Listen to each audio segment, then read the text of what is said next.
Hello. So here we are again. This is, for the purposes of the YouTube archive, this is the morning after the night before I recorded the last video. So this is the closest I've streamed for like two streams in a row ever.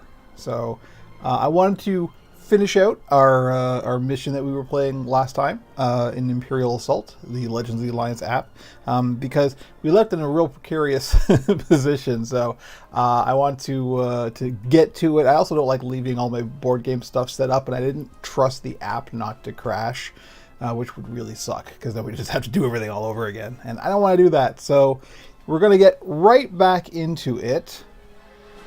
So last time, oh, there's the chat. I was on Mixer and not in Restream.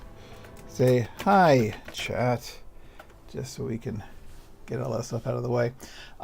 Yes, hello, Jimmy. Jimmy the cat has come in to say hello. Once again, I've got my window open because it's a nice cool day, and you will probably hear sounds of the city just outside where I live. James, what are you doing? James. Cats worse than kids, I assume. So we're going to get right back into it. One bit of errata from last time that I did not realize is this little piece of important information. Vinto's blaster has a special effect. This is why you got to read everything. It's a board game. While attacking with this weapon, you may re-roll all of your attack dice. Oh, we had a few attacks that didn't land, so we could have re-rolled those, but oh well, now we know. So the situation we are in, we're really beat up. We've got, I'm just going to move the camera here, so shaky cam alert. There's Diala has, what is that, 5, 10, 15, 17 damage.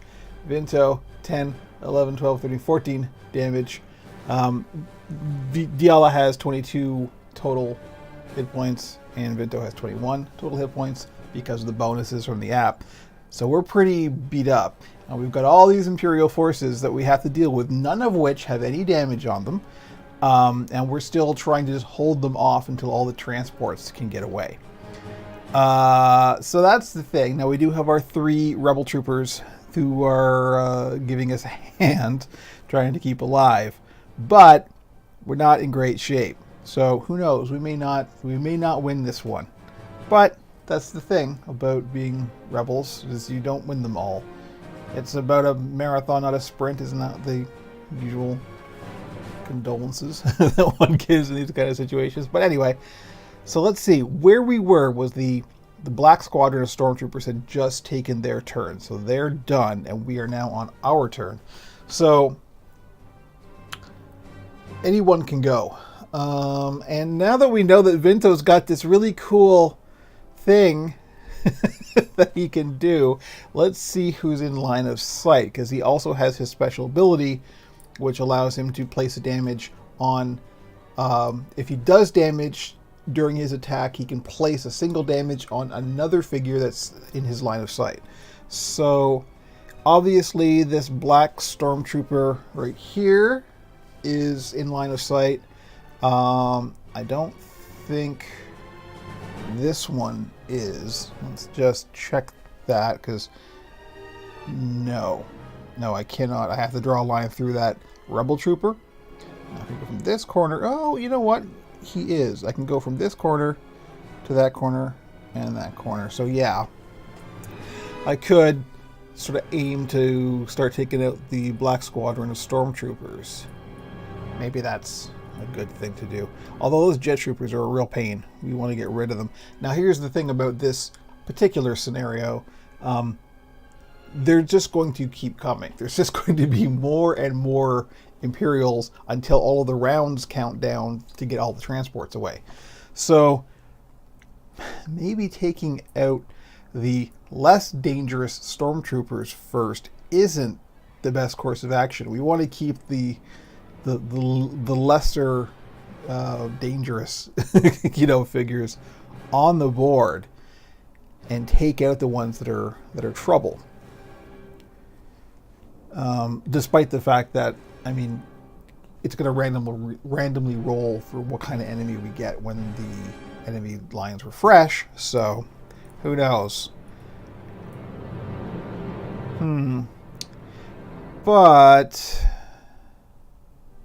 how many hit points do the jet troopers have? Because the other thing that's in his line of sight is the jet trooper. We can line from there to there and there to there. So yes, that jet trooper is in his line of sight, and it's the same distance away. So maybe we should start laying damage on the jet troopers. Maybe even like taking out one but not both would be good. I don't know. We'll see. Let's just start laying damage onto these guys. Vinto, with his hair trigger pistol that we now know can do a fancy thing, is going to aim for the jet trooper. So, Vinto's attack dice are a blue and a yellow, and the jet trooper's defense is black. Here we go. First roll.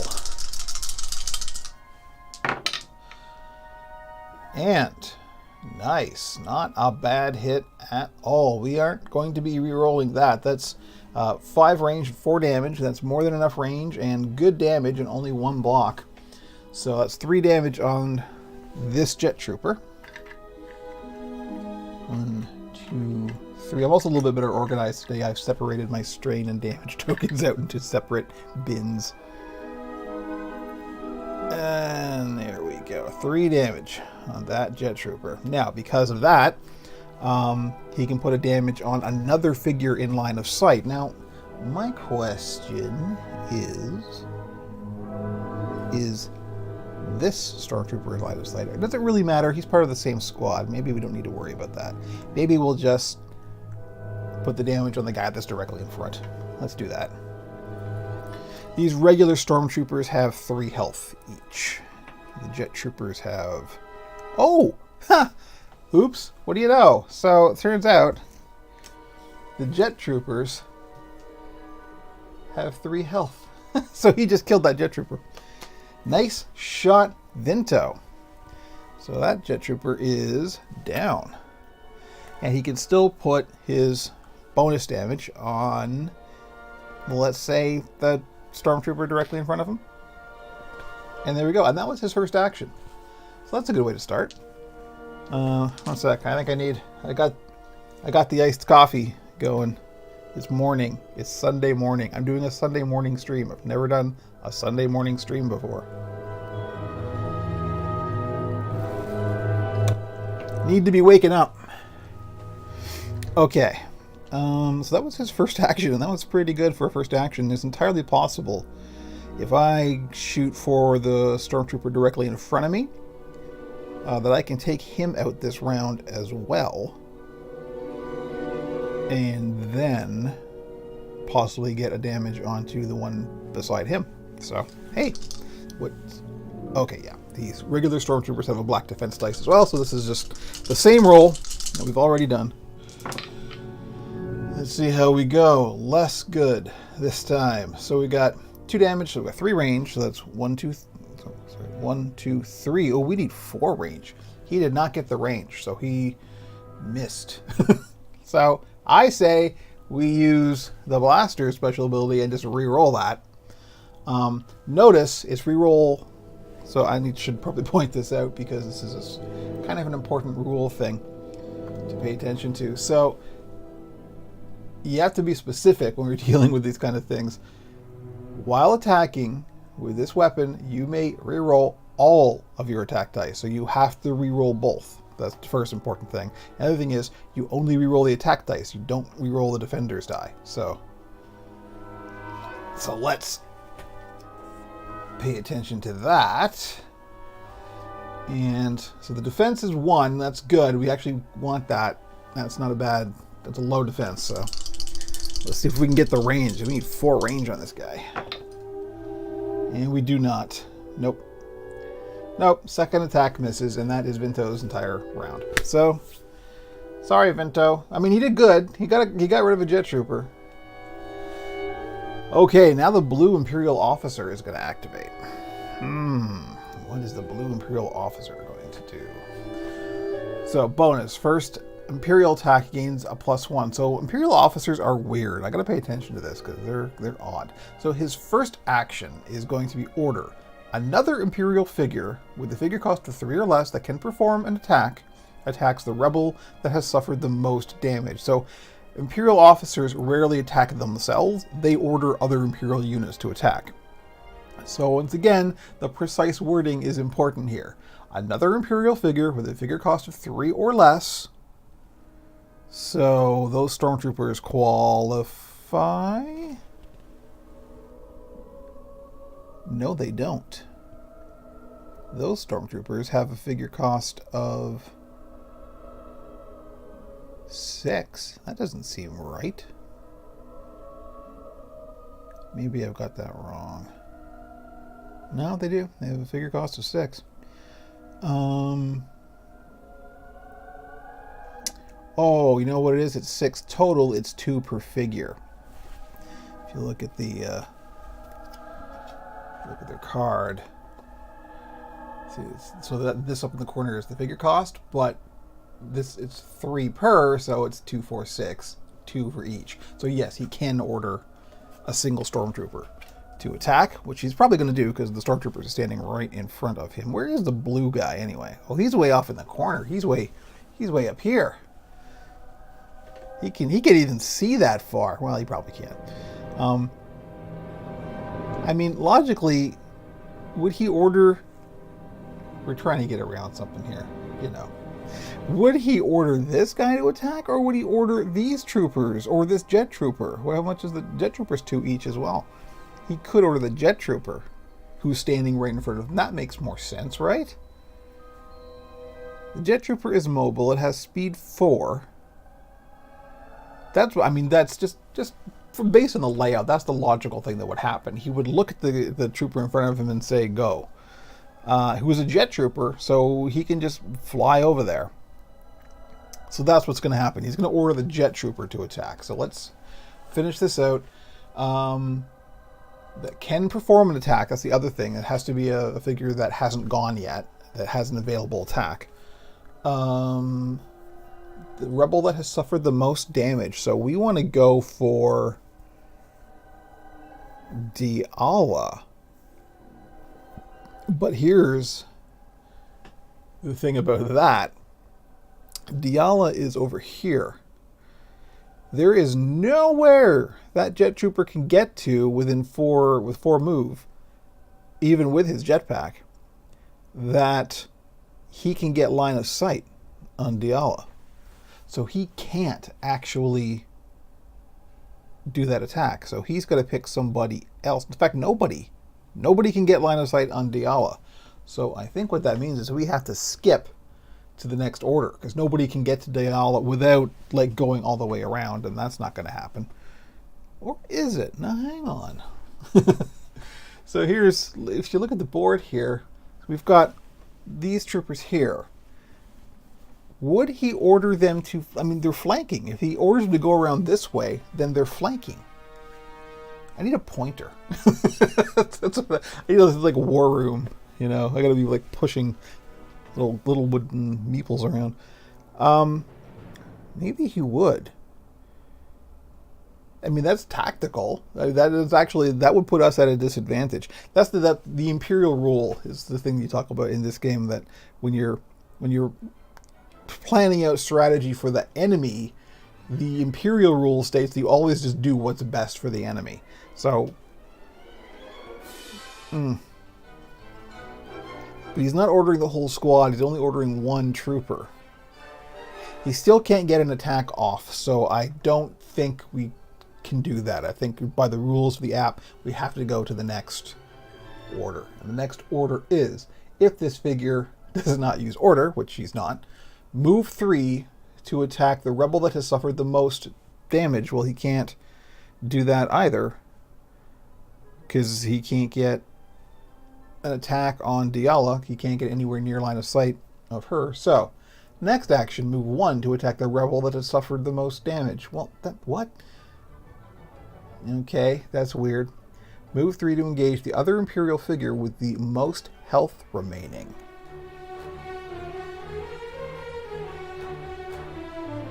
Okay, I get it. So what it means is if he can't order an attack and he can't attack himself, he's just going to try and get next to an Imperial figure in order to do his cower action, which is if adjacent to another Imperial figure, recover 2 damage. The adjacent non-focused Imperial figure with the highest figure cost becomes focused. So this is what I was talking about, that Imperial officers buff other Imperial figures. So he is going to move 4 to reposition 5. So he's kind of already there. What this means, now remember, he's also behind that little stream there. So he's going to have to spend extra movement points to get through that stream. I should get a laser pointer. That's it. I've got the laser line, which isn't going to help us very much with this, but maybe I should just get a pointer. He is going to have to move through that stream, which means that he has to spend extra movement points. So by the rules of the app, move 4 to reposition 5, he can really just get through the stream, and that's it. So he's going to probably, I would say, get next to the Jet Trooper, and the regular Stormtroopers all have the same individual figure cost. So probably he's going to want to buff the Jet Trooper, I would say. So in order to get adjacent to the Jet Trooper, he only has to go, I'm trying to use the arm that isn't going to block the camera. 1, 2, 3, 4. And he's going to buff. Sorry, should just show that there. So he started out here. He's moving through difficult terrain. So 1, 2, 3, 4. He is still in difficult terrain. But he is now adjacent to both this and this Stormtrooper and this Jet Trooper. So he's going to, he doesn't need to recover any hit points because he hasn't got any damage on him, but he is going to buff our Jet Trooper with focused. What does focused mean? Let me pull up the card and we will see. There we are. Get the tokens out as well because we need to track the state of individual figures. Where did I put that? I thought I was well organized. What happened to that? It lasted about 8 seconds. Fiddly bits. The life of a board gamer is filled with fiddly bits. Okay, let's see. There is a focus token. So our trooper here is focused, and let's have a look at the focus card. And the focus card says, when you declare an attack or attribute test, add 1 green die to the dice pool. After you resolve the attack or attribute test, he must discard this card. So he just gets a bonus die for his next whatever. But that's what that means. So the focus goes on the Jet Troopers. And that one specific Jet Trooper. Okay. So that is it for our Imperial Officer's activation. He's moved and he's done the cower. That's it. That's all he can do. So we will finish his activation. And next, back to our intrepid heroes. So either Diala or the Rebel Troopers can go. I'm thinking probably the Rebel Troopers are going to want to move up at this point.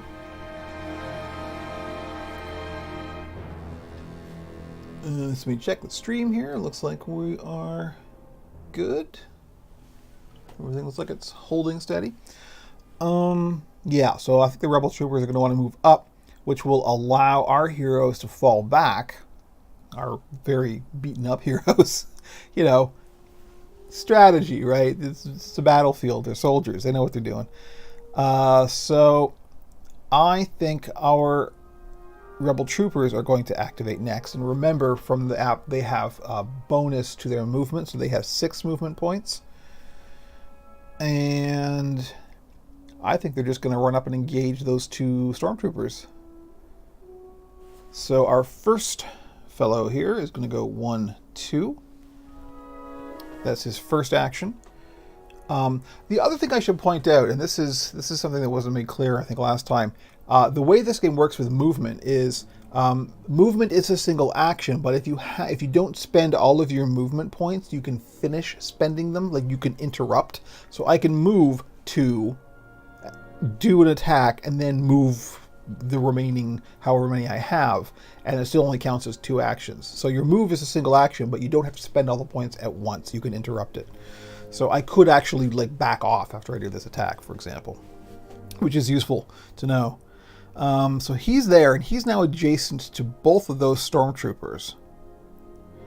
So I think he's going to attack the one that's got damage already, which makes strategic sense. So his attack dice are a blue and a yellow, and the stormtrooper's defense is a black. And here we go. Let's see how good. I'm gonna say this one's Gareth Edwards from Rogue One. It wouldn't be actually, because this is Yavin base. He'd be on the Tantive 4. Going, okay, well that's good ish.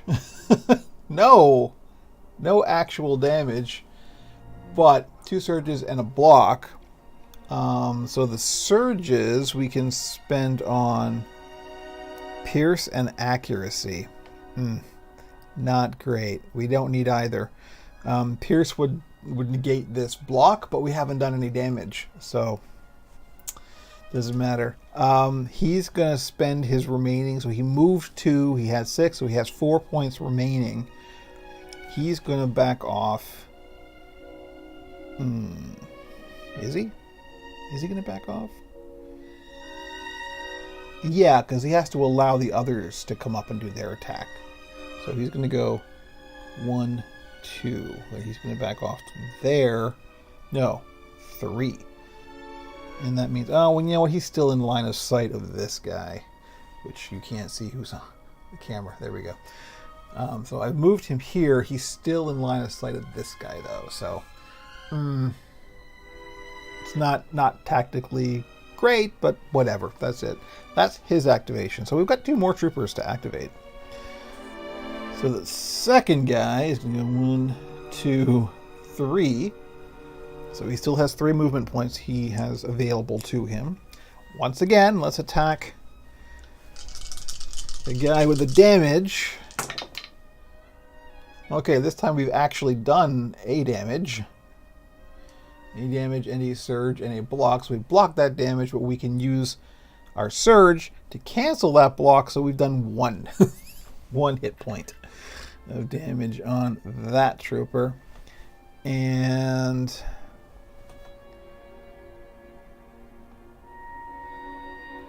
he's going to fall back 1, 2 to that position. We're flanking. You see how that's working? We're giving crossfire, covering fire. I don't know anything about tactics. I'm bad at this. And finally, our last rebel trooper. 1, 2, 3, 4. Guess what? We're going to try and take out that one stormtrooper that we've been shooting at forever and not actually being able to do anything about. Nice! Okay, good. We got him. So that's 4 damage, 2 block, which is more than enough to take him out because he only has 3 hit points. So, finally, 1 stormtrooper is down. And he still has... He started out here, I think. 1, 2, 3, 4. So he's got 2 movement points. He's going to go 1, 2 into that corner. And that is our Rebel Troopers activation. Very exciting. So we will end... Who's next? Regular Jet Troopers. Okay, bonus. At the start of this group's activation, place each of its figures in a space as close as possible to the rebel that has suffered the most damage. This is where it gets nasty, because we just made space for them. So, they're engaging what this means is they're engaging their jetpacks and flying over to Diala, who has suffered the most damage. We've only got one Jet Trooper left, actually, and this is the guy that's focused, too. Oh, no. So he is going to go and fly over and land next to Diala, which isn't great. And then what? Figures do not block this figure's line of sight. Yeah, we know. Move forward to attack. So yeah, he does his attack. And then he'll get to do a reposition action. So he's going to attack Diala. That's just the way it is. And he gets an extra green attack dice because he is focused. So that means his regular attack is a blue and a green. He gets an extra green. And Diala's defense is a white. Let's hope we roll one of those.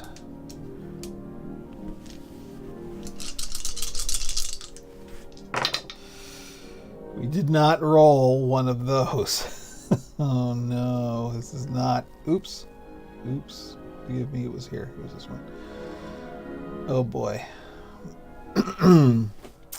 So, 1, 2, 3, 4, 5 damage, 1 surge. We block 1 damage, and we block that surge, thankfully. But that still means 4 damage.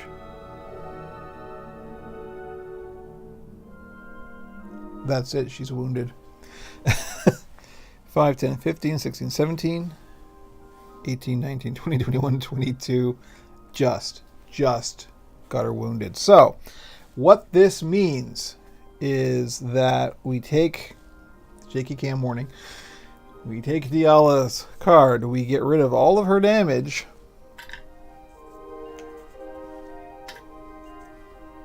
and we flip it over, and she is now wounded. Basically, all it means is she loses her special ability, which we never used anyway. She's still in the fight. She has some of her skill checks here are lower than they would be. Her speed is lower. Her health is the same, which is good. But she's wounded. She's not as effective as she was before. And we have to tell the app that she's just been defeated. So that ain't good. So the Jet Trooper did his attack and did it very effectively. Important to remember, that means that the Jet Trooper is no longer focused. So we take away focus. And he's going to move 3 to reposition 4. So he's going to go this way. 1, 2. Oh, 3 is fine because he's a Jet Trooper. He has mobile. Difficult terrain doesn't affect him. So that's the story there. Oh boy. We in a bad way. I believe the rules are if Vinto goes down, then we lose this mission. And Vinto is really hurt, so we might want to use a med pack, our last remaining med pack on Vinto during his activation. We'll figure that out. But at any rate, our Jet Trooper is done. Now, Diala has her activation. Boy. This is tough because she's only got 3 speed now. So she can actually get within range because she has reach on her plasteel staff. That's a focus, we don't need that. She can actually get in range and do an attack on that Jet Trooper. And I mean, what else is she going to do, right? Fall back to the door for no discernible reason. Well, the thing is, that door is going to open soon. Here's a little inside baseball. I have played this mission before. At some point, that door opens and we can go inside and get those 2 crates. And those 2 crates may, I mean, it's random what they contain, but they may contain a med pack. So, you know, that'd be good. So maybe we should get ready for that. That doesn't strike me as what Diallo would do, though. She's a Jedi. Yes, she's a wounded Jedi, but, you know, fall back to the door and wait to be attacked? There's no cover. There's no advantage to that. And with the Jet Trooper being mobile, it really doesn't matter if she gets out of line of sight. So I think she's going to go and attack the Jet Trooper. So she's got 3 movement points. She can go 1, 2, 3, be adjacent to our Jet Trooper. Let's get that in slightly better frame. And attack. And she doesn't have her special ability, so she can't remove his defense die, which is a shame because, man, that's exactly what she would do right now. But she does get a yellow and a green attack dice, and the Jet Trooper has a black defense die. So, hope. Here we go. Rebellions are built on hope. Somebody told me that once. Alright, well, I mean, it's not bad. 2 damage, 2 surge, 1 block. She can spend one of those surges on a damage, so that can be 2 damage total, and you can spend the other surge on a stun, which is good.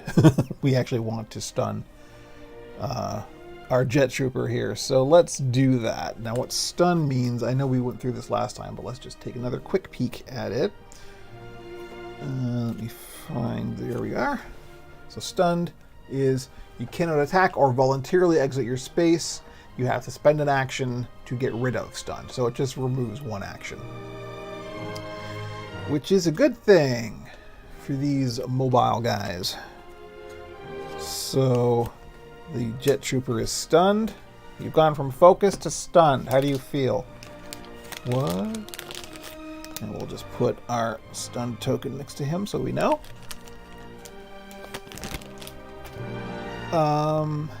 So he got 2 damage. Yes, 2 damage total because she did 1 unblocked damage and has her surge.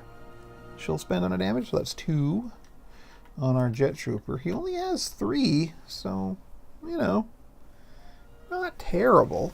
We'll put it on his stunned token. Try and keep the battlefield tidy, after all.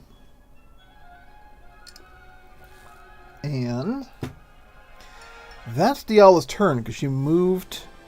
She spent all of her movement points and she attacked, so that's it for her turn. So, oh no, this is going to be bad. An ominous figure emerges from the dense jungle foliage.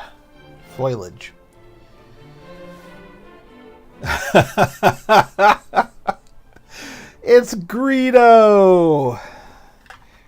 So, you know, at a certain point, they'll pull out a big heavy, and it could be any number of whoever you own that you've registered with the app.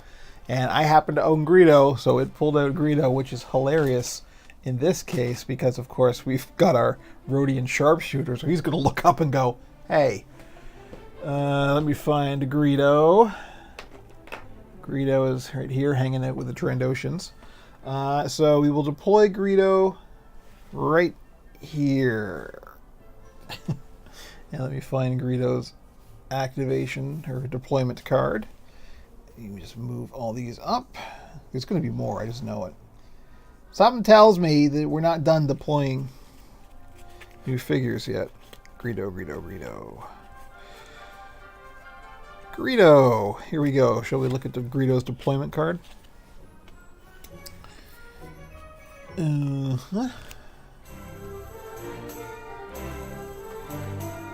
here's Greedo. Ambitious mercenary. Figure count of 4, so that's not terrible, but I mean, yeah, he's got a lot of stuff he can spend surges on. He has bleed, he can spend a +3 accuracy, he has to spend a surge to have bleed. We'll get into what that means if he does it. Slow on the draw. When you declare an attack, the target may interrupt to perform an attack targeting you. Okay, maybe this is not the worst guy to come out because, like, well, among the options of who could have shown up, there's, you know, this guy. He may have been a problem. I suspect we may see him yet, but anyway. Parting shot. When you have suffered damage equal to your health before you are defeated, you may interrupt May. Okay. Actually, both of those things aren't going to happen in the app while we're playing this app because they contain the word may. So it's you remove all like player choice options from the descriptions from the keywords. So neither of those things is going to happen in this round. But nevertheless, that's hilarious. The app will tell us how to deal with Greedo. But that's hilarious to know for a multiplayer game. I'll have to keep that in mind. Don't deploy Greedo. Okay, back to the app. So we've deployed Greedo. Greedo is now on the field. More Imperial forces come bursting out of the jungle. What is it now? How many regular jet troopers are on the map? 1. Reinforce 1 regular jet trooper. So, I mean, that's not terrible. It's not great. I don't like how mobile they are. But if we're going to... This is kind of a way we can control what's going on in the battlefield, because we can say, you know, what's going to happen is when the Imperial forces get refreshed, it's going to pick from, you know, existing, like if there's a squadron of 3 stormtroopers and 2 of them are down, it's going to refresh that squadron, or a squadron, that, I don't know, troop, phalanx, I don't know how things... platoon, whatever, that group is going to get refreshed. So it's a way, maybe, I'm guessing, this is just what I'm assuming, but maybe this is a way of us being able to sort of control what kind of enemies we have on the battlefield by, like, not eliminating a whole group at once. We're saying, you know, we'll kill 2 of those stormtroopers, and so what we'll get is more stormtroopers rather than, like, Greedo, you know, whatever. Anyway, let's refresh. Here we go. There's our new jet trooper. Let me just change the angle of this camera. Maybe that will help get more in the frame here all at one time.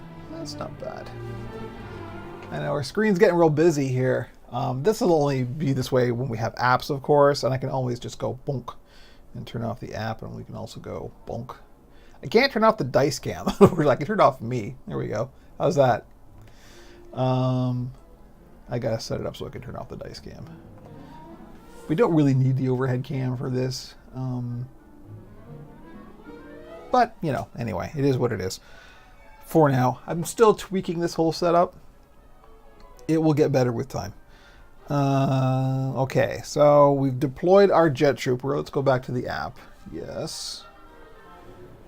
Now what? Another Imperial officer is on the field. That makes 2 Imperial officers on the field. I just want to point that I just noticed this is, to me, hilarious. Here's our Rodian. Right? And then Greedo bursts out of the jungle. And it's like 2 Rodians facing each other. Oops. There we go. So we have to deploy an Imperial officer and assign it a color. So what color is our current Imperial officer? I think he's blue, right? Yes, he is blue. So let's make this Imperial officer purplish. Here we go. I hate these stickers. I will order some of those 3D printed bases for these guys. Now, where's he going? He's going where Greedo got deployed. So him and Greedo are traveling together. And we will put our token next to our card so we know there's 2 of those and what colors they are. So he is purple. Only 3 transports have yet to depart. Lieutenant Talkin says over the comm, keep standing strong. So, okay, we're getting there. I don't know. It's a tough fight.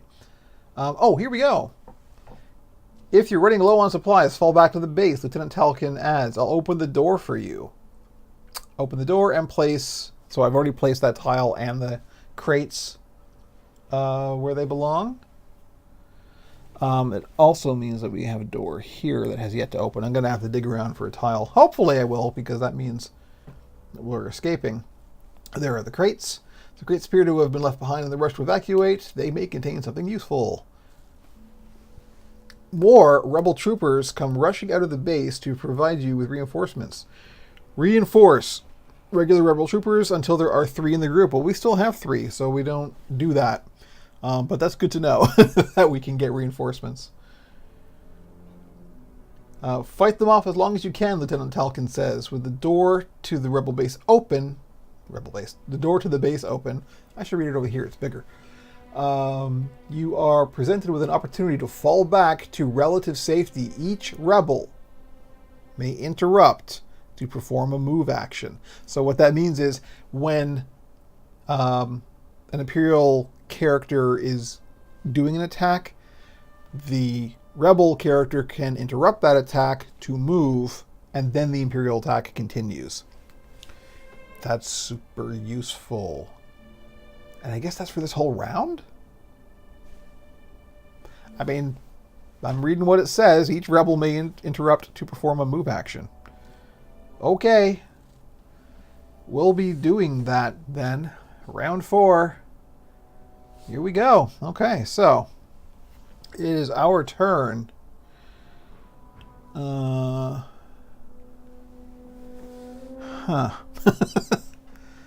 Falling back seems like the thing to do, particularly if there are med packs. So that's what we're going to do. I think we're going to have Diala go first. And she's got 3 moves and she's wounded. So 1, 2, 3. That's her first action. Her second action is going to be to move again. 1, 2, 3. So she is now, you can't see that, it's off camera. If we put this over here, how about, and we move the camera like this. How about, that's not bad. You can get a sense of what's going on there. So Diala has moved here. She's now inside. She's next to the crate. She can't open it this turn because that costs an action, but she's nevertheless next to the crate and, more importantly, out of line of sight of everybody. So that's Diala's turn. That's it. She's gone. So Greedo goes next. I love how Greedo is just a big joke. Okay. Oh boy. Hang on. This looks like a whole thing. One sec. Let me do a little house cleaning here.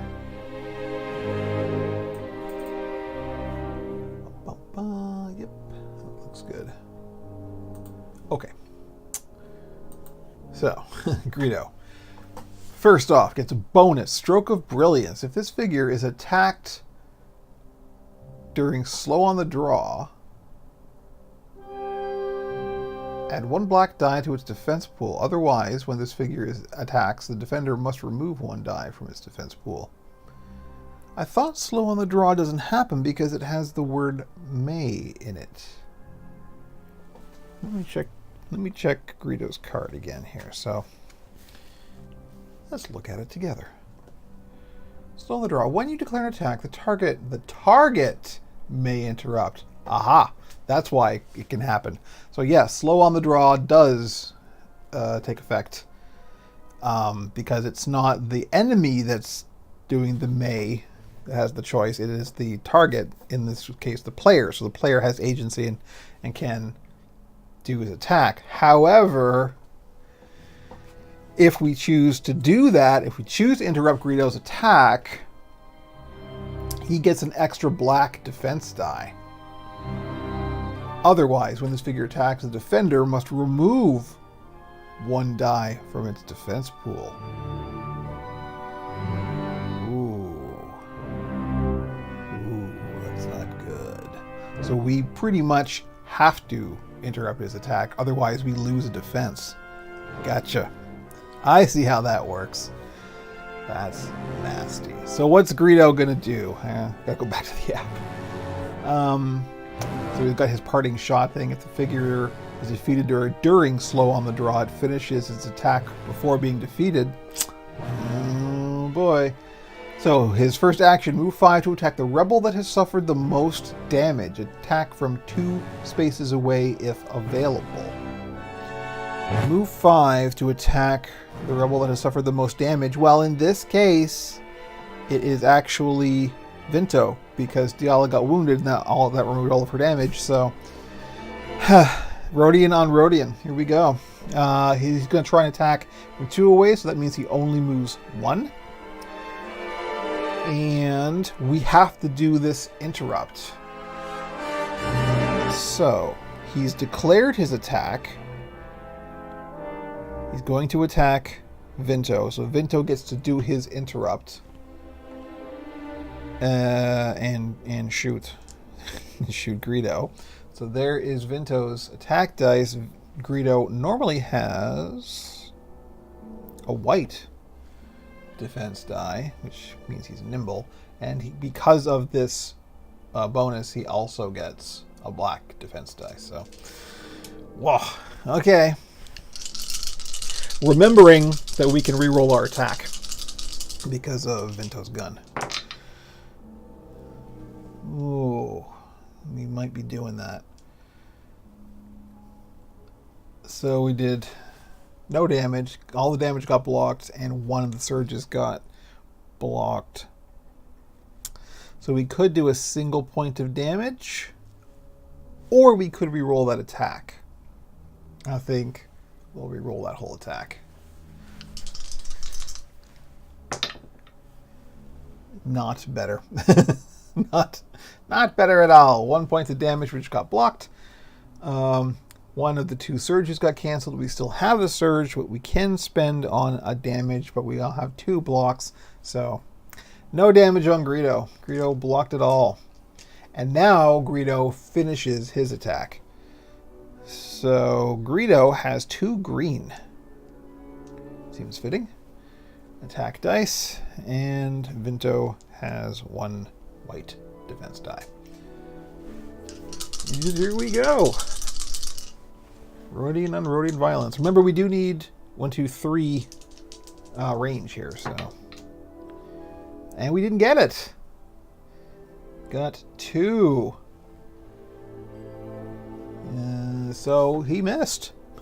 Greedo missed. That will never not be funny. Well, it's probably right now it just became not funny. All right. So Greedo's attack misses.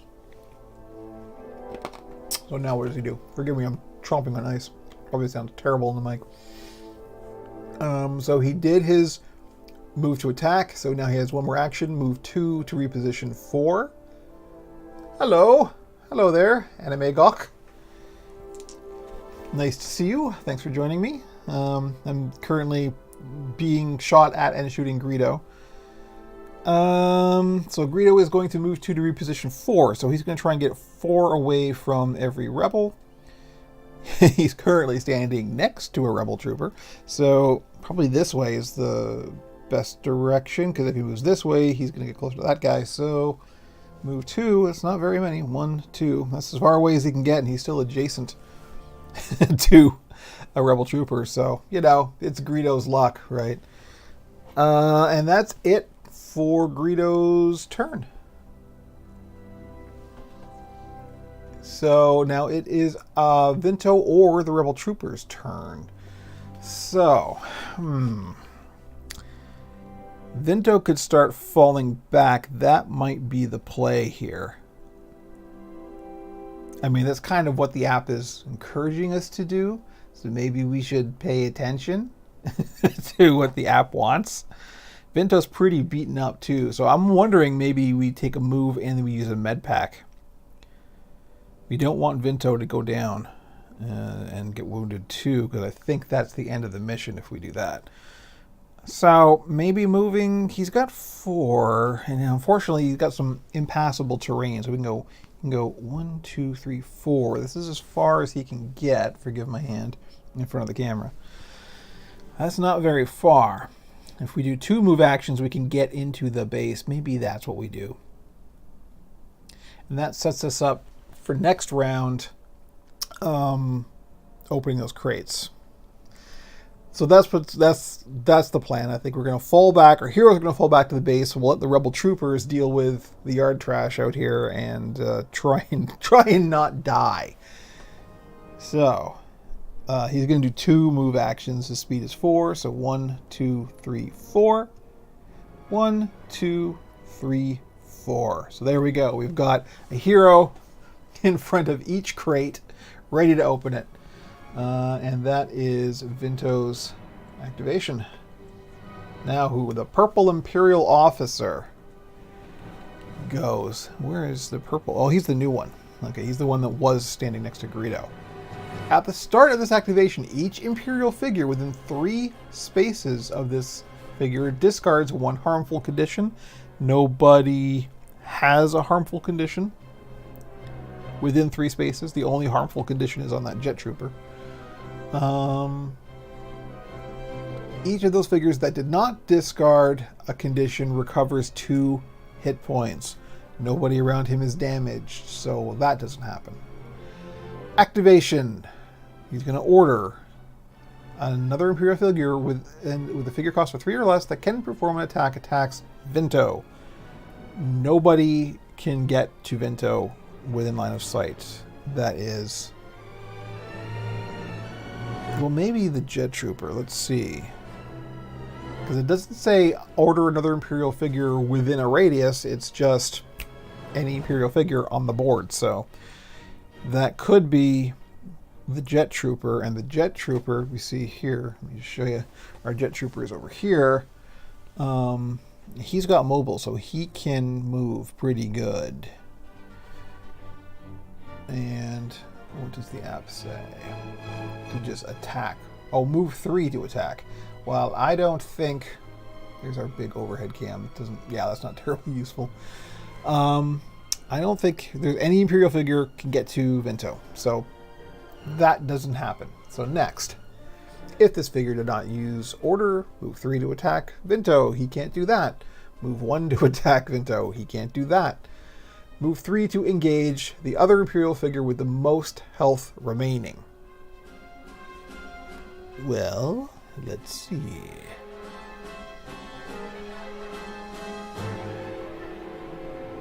He's kind of already there. He's next to that stormtrooper. The jet troopers all have the same health as the stormtroopers. They all have 3. Greedo is not an Imperial figure. I should point out, Greedo does not qualify. Greedo is, you see his card here. Greedo is, in fact, part of the Scum and Villainy set. So whatever buffs the Imperial officer gives don't apply to Greedo.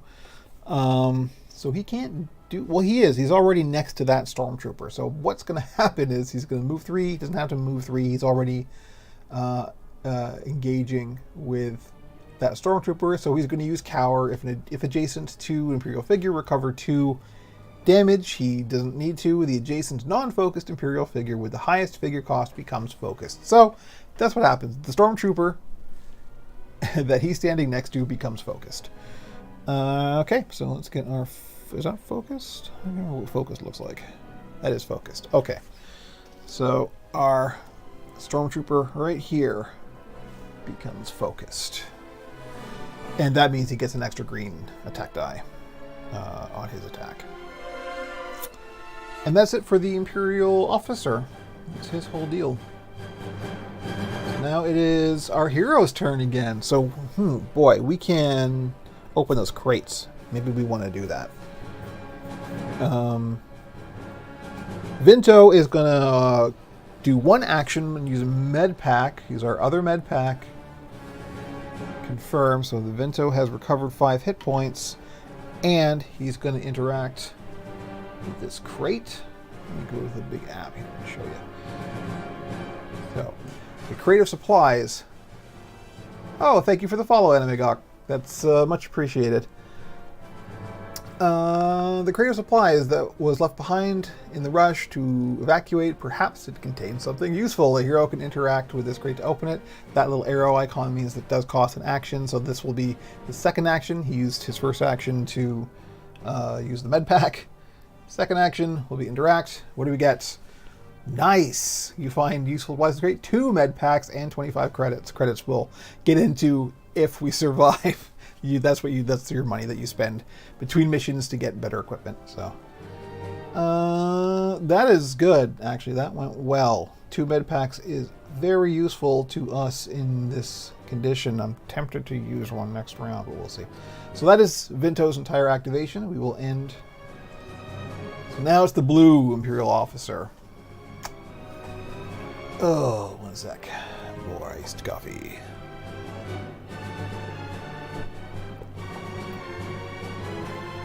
Okay, so he can use order on an Imperial figure with a cost of 4 or less, not 3 or less. That's his bonus. So he's going to try and use order.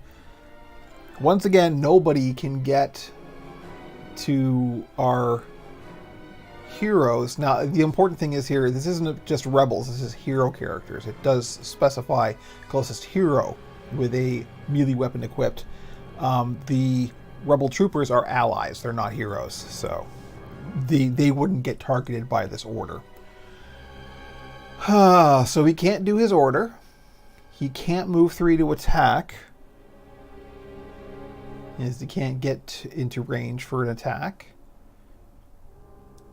He can't move 1 to attack. That's a very odd sequence right there. If this figure did not use order... Oh, okay, I guess it's like just if you didn't use order, then you have to do this. Move 3 to engage the other Imperial figure with the most health remaining. So he's standing next to those 3 stormtroopers. Again, this is going to be the same as last time. This is one of the stormtroopers he's standing next to is going to become focused. So let's just pick the one he's directly in front of. Let me show you here. This is the guy who's activating. He's standing in front of that stormtrooper. So that stormtrooper. We're getting a lot of focused Imperials. That's probably bad, right? That means they could do a lot of damage. Now that stormtrooper is focused. Let me just remove the crate as well that Vinto already opened. And that, I believe, is our Imperial officer's entire activation. Yeah, now that's the cower, so that's it. That's all he can do. We'll finish his activation. Next is our heroes. Any of them can go. So let's have a look at what our overview is here. Move this here. How's that? That seems a little bit nicer, huh? Get a little bit better view. What's going on here? We can't see the closest corner, but hopefully we won't have to. It seems to be that the corners seem to be where the Imperial figures sort of burst out of the jungle, so I guess we'll see. But anyway, so here's our heroes in the Rebel base. Our Imperial or our Rebel troopers maybe should go, or we can open another crate.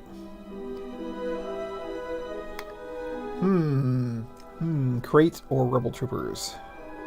Rebel troopers could get damage on... Well, this is, again, the actors we have in the field right now aren't terribly dangerous, with the exception maybe of Greedo. Maybe we want to focus on Greedo. I think that's what's going to happen. We're going to focus on Greedo. So our Rebel troopers are going to go. And we'll just have the guy who's standing next to Greedo. He does technically have line of sight, because line of sight is traced from one corner of the attacker to 2 corners of the defender. So we can use that corner, and that corner, and this corner, and this corner. That is a valid line of sight. So that guy, this guy right here, can attack Greedo. So I think that's probably what he's going to do. Now, does Greedo have anything fancy for defense? Let me just check his card. No, he does not. He does have a white defense die, though. So, our Rebel Trooper has a blue and a yellow attack dice. Greedo has white defense die. So this is our Rebel Trooper's first action. Oh, also, this is important. You'll notice that our Rebel Trooper here is not moving out of his space. And if that happens, he gets this bonus. If you have not exited your space during an activation, apply +1 damage and +2 accuracy. That's pretty good. So that's definitely something we're going to be taking advantage of. So we get a +1 damage here no matter what. Oh, no we don't. Of course we don't. Because Greedo rolled a dodge.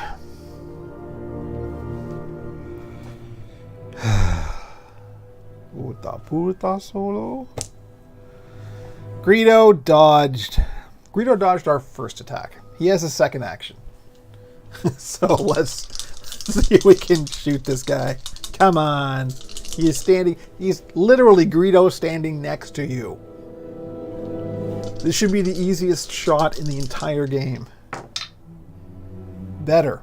Much better. So, he blocks 1. We did 3. So that's 2 plus our bonus for not moving. That's 3 damage on Greedo. Greedo has 7 total. That's quite a lot. So, we'll do 3. We'll put it on Greedo's card because there's only one Greedo. He is a special and unique snowflake. Whew. So that was the first Rebel Troopers activation. Thankfully, we have 2 more Rebel Troopers. Both of whom have line of sight? Yes, both of whom have line of sight. And if they don't move, they get a damage to both bonus and accuracy. So let's take advantage of that. And just like everybody turns and shoots Greedo. I like that a lot. That is real good. So that was this Trooper's activation. Let's do this Trooper's activation. He needs quite a bit of range. Let's see. How many does he need? 1, 2, 3, 4. He needs 4 range to hit Greedo. So I guess we'll see what happens.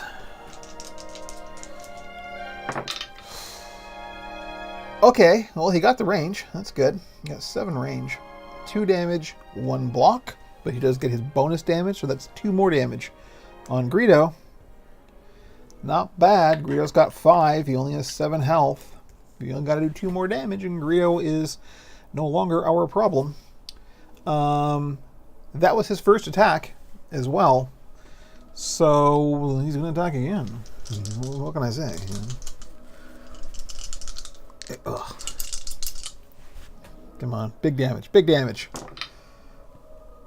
Not big damage. That is the opposite of big damage. Well, okay. So he did 1 damage. He got his range. He got 1 damage and 1 surge. Greedo blocked the damage, but I can spend the surge to... Oh, also he got his bonus damage as well because he didn't move. Okay. Oh, you know what? So we got his bonus damage. That's 1 damage. We rolled 1 damage. That's 2 damage. He got a surge that did not get canceled, so that's 3 damage because he's going to spend that on Pierce to cancel the block. Greedo blocked 1 damage, so that's 2 damage on Greedo. That means Greedo has been defeated. Good job, Rebel Troopers. Greedo is no longer on the field, and we will tell the app that this is the case. Defeat Greedo? Yes. For fame for defeating Greedo. That's all it takes. And this Rebel Trooper still hasn't activated yet, so he's going to take aim at our Imperial officer up there, I think. That's definitely within line of sight. He needs 4, 1, 2, 3. He needs 3 range to hit that guy. And what Imperial officer has a white defense die, so it's the same roll as Greedo. Okay, well, we got the range. We got 2 damage and a surge. 1 damage and the surge get canceled. But he gets his bonus damage, so that's 2 damage total on the Imperial officer, who only has 3 health. That's the purple guy, so we'll put that on his token. And that was this guy's first action, so he can go again unless he totally misses, then that Imperial officer is down too. Because he gets his bonus damage. And 2 damage to Surge, 1 damage blocked. He still does his damage. Only needs 1 more. And that Imperial officer is now down. Good job, Rebel troopers.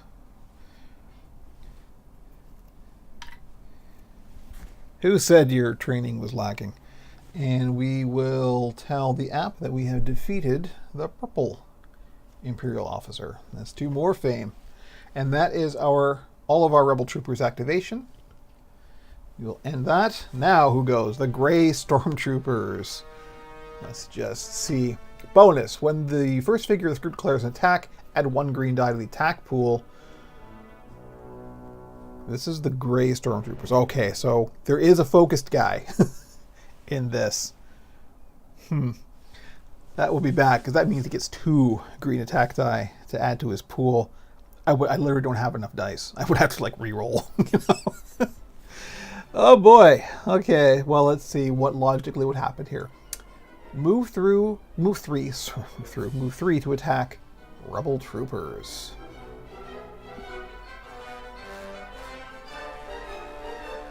Yep, I can do it. I mean, we want to be fair. The focused guy is focused. He would go. The problem with this is he can move 3 to attack the Rebel trooper, all right. 1, 2. He doesn't have to move 3. He only has to move 2. And he can attack this Rebel trooper. So he's going to do that. So he gets a green and a blue attack dice. Our Rebel trooper gets defense, white defense, which is good. But we also get 1 bonus for being focused, and we get another green one, which I don't have. I'm going to have to roll like one of these greens again. This is bad. All right, let's see. Roll a dodge. He did! I can't believe it. I swear. He rolled a dodge. It doesn't matter. Wow. Wow. That's amazing. That couldn't be luckier. So, yeah. So much for your focused and your bonus attack there, guy. You are no longer focused. Because this is like the nimblest Rebel trooper in the entire fleet. Because he just dodged that guy's attack totally. The stormtrooper missed. Playing into the tropes. So now that he's done his attack, he's going to move 2 to reposition 4, which means he's going to fall back 1, 2. So that's our first gray stormtrooper. Our next gray stormtrooper, this is still going to be hairy. So they move 3 to attack Rebel troopers. 1, 2. Doesn't have to move all of them. He can move under that. And he's adjacent to our Rebel trooper there. So this time he only gets the normal attack dice, which are blue and green, and our Rebel trooper gets his white defense. Come on, nimble Rebel trooper. Ooh, not so good this time. I think this might be it. So our Rebel troopers only have 3 health. That stormtrooper just did 4 damage, 1 got blocked, so he still did 3 damage. So unfortunately, that was a very dramatic end for this guy. It was like he just completely dodges the one that was super buff, and then the other, you know, the lackey, the trainee comes in and just like wastes him. Unfortunate, but that's how it happens when you're a Rebel trooper. So that stormtrooper is going to now move 2 to reposition 4. So he's going to go 1, 2. You're just going to fall back to next to that Imperial officer. You'll notice. So one of them is probably going to get buffed next round. And finally, the third gray stormtrooper is going to move 3 to attack rebels. 1, 2, 3. So I think this guy is the closest. So he's going to attack him. And not terrible, so he got his range. It did a surge and a damage, both of which got canceled. Nice. That is excellent. So now our Stormtrooper is going to fall back to 1, 2. So that's where they ended up.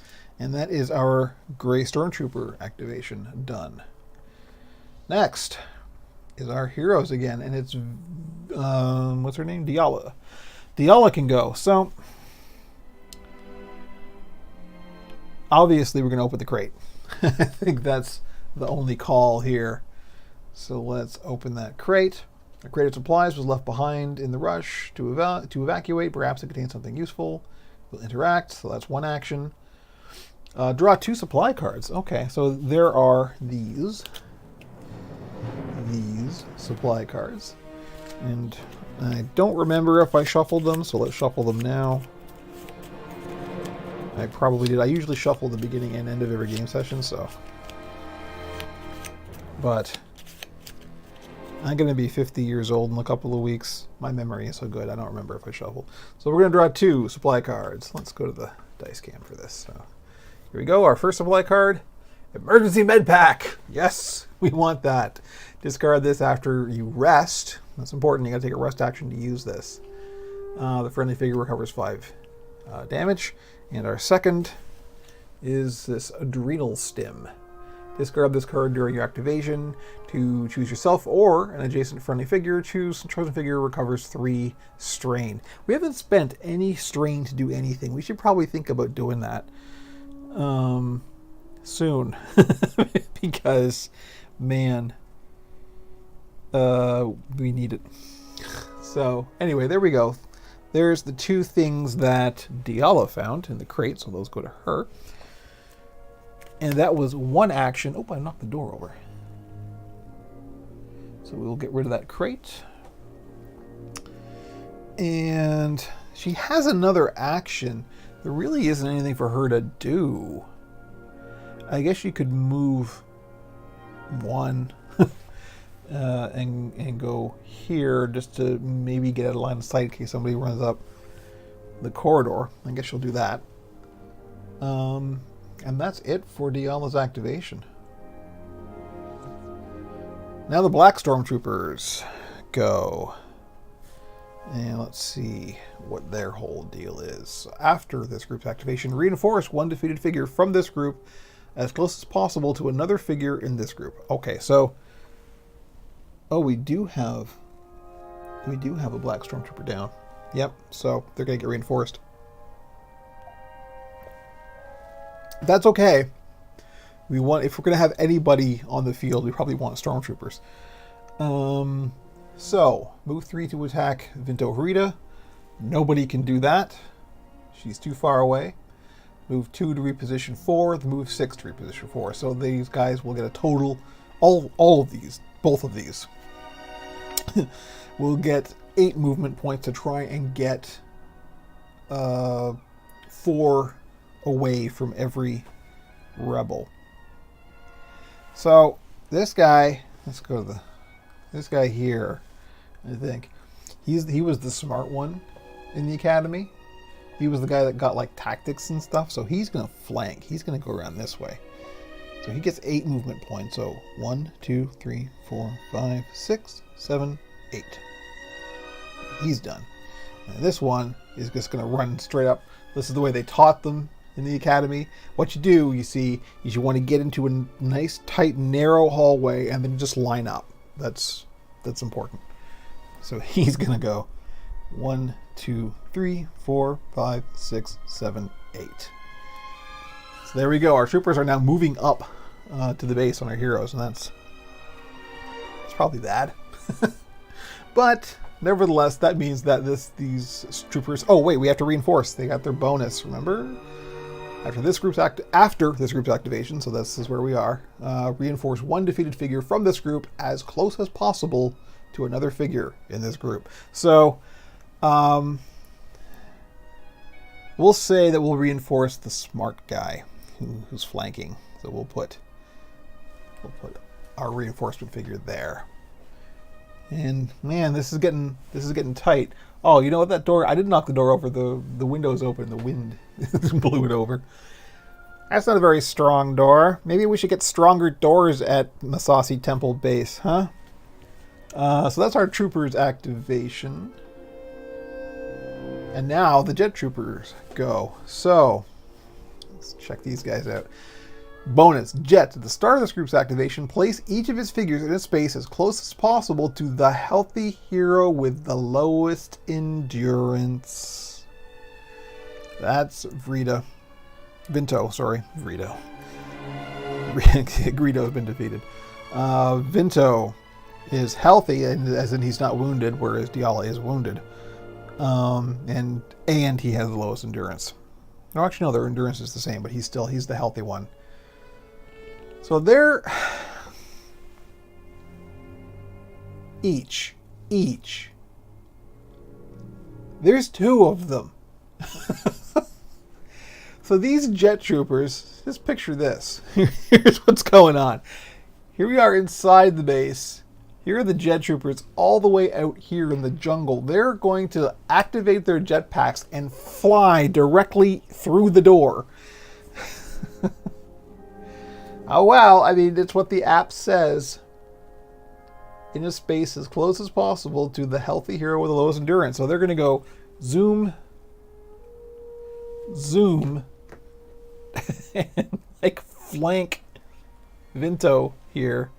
Here we go. It's fine, right? This looks fine. No problem. And move forward to attack the healthy hero with the lowest endurance. Well, guess what? We're next to the healthy hero with the lowest endurance. So those are both going to attack Vinto. I can't imagine Vinto is going to survive this. But let's find out. Let's see. Oh, hang on.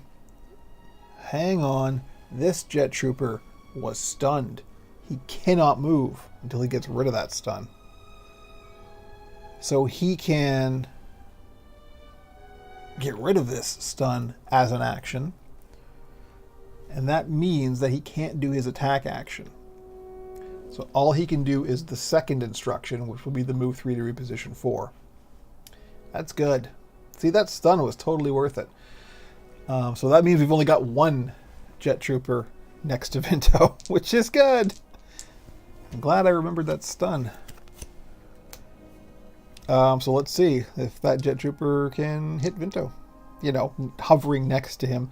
So there's his attack dice. Vinto gets a green or a white defense. Can Vinto do any fancy pants spending strain thing? No, you can't. We just gotta accept whatever the dice say. And the dice say bad things. Very, very bad things. 4 damage, 1 block. 3 damage. 5, 6, 7, 8, 9, 10, 11, 12. So if he's got 12. There we go. He's still okay. That's 12 out of 21. So he's still not down for the count. But now that jet trooper has done his attack, he's going to... Yes, the game is it basically is Descent with a Star Wars skin. There is some rule changes that's a little bit more refined. It's a little bit simpler in some ways. But if you know Descent, you will be very familiar with how this game works. Including the app as well. The app is structured almost exactly the same way, which is great, for doing this kind of thing. I really recommend that. It's a lot of fun, both Descent and this. I just recently got into Descent, actually. I got into this first, and then just sort of through researching how this game works and the history of it, I found Descent and found the app. The app has tons of content on it, which this... It had one campaign, had a tutorial and one campaign, and they just released a new campaign that you need an expansion pack for, of course. But nevertheless, these games take a long time, so it's still sort of plenty of playtime for your money. Yeah, Descent is real good. I like it. I'm gonna be playing Descent on stream at some point. So we'll get into that. But I didn't like it at first. I don't know why. There was something, I guess because I got used to this and then the rules are slightly different. So it kind of threw me a bit, but I finally could have hooked into it. And I played a couple of games last weekend of Descent and it was like, yeah, okay, this is real cool. I like it a lot. So anyway, back to what were we doing? Right, this Jet Trooper second action. Move 3 to reposition 4, so he's going to go 1, 2, 3. That's as far as he can get. And since this guy was stunned, all he can do is his second action, which is move 3 to reposition 4. So he's going to try and get closer. 1, 2, 3. He does not pay attention to that terrain issue. The wind keeps blowing the door over. That's a bad door.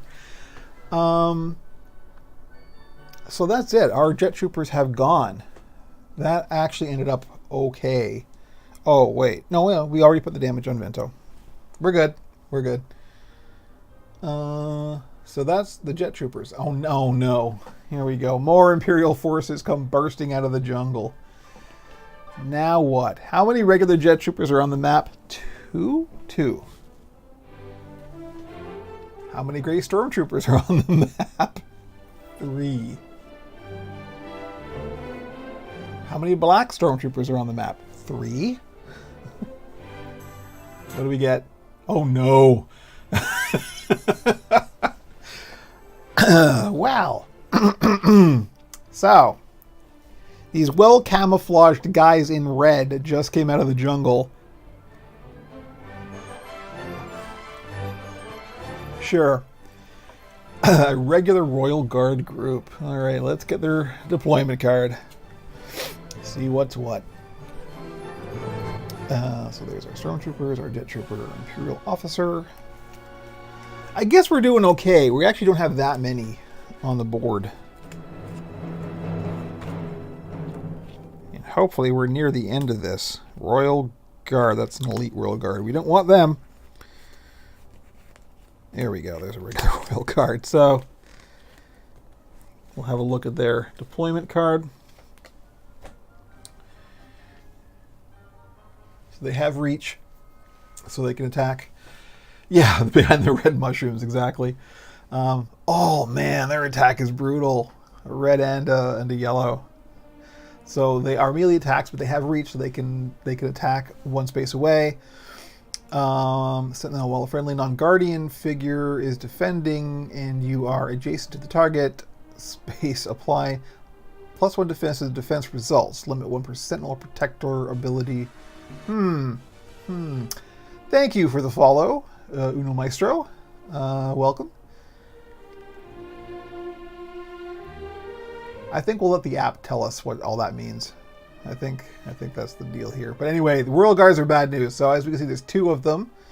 And where is the app telling us to deploy? In the river, again. Why are all the Imperials showing up in the river? Anyway, let's get their figures. So there's 2 of them. 1, 2. Yes, one day I hope to get around to painting these. I really like painting minis. I'm not terribly great at it, but it's really time consuming. So, you know, maybe one day. Anyway, here we go. We've deployed our... This is kind of hilarious looking. Here you go. It's just here, guys are hanging out in our robes. Our big red robes in the river, getting wet. But we're scary, as we're Imperial Guards. Okay, so there's our regular Royal Guard group deployed. Now what? Now what? A probe droid, of course. Here we go. We have a probe droid that is purple already, so we will get our... Man, this is really refreshing the troops here, isn't it?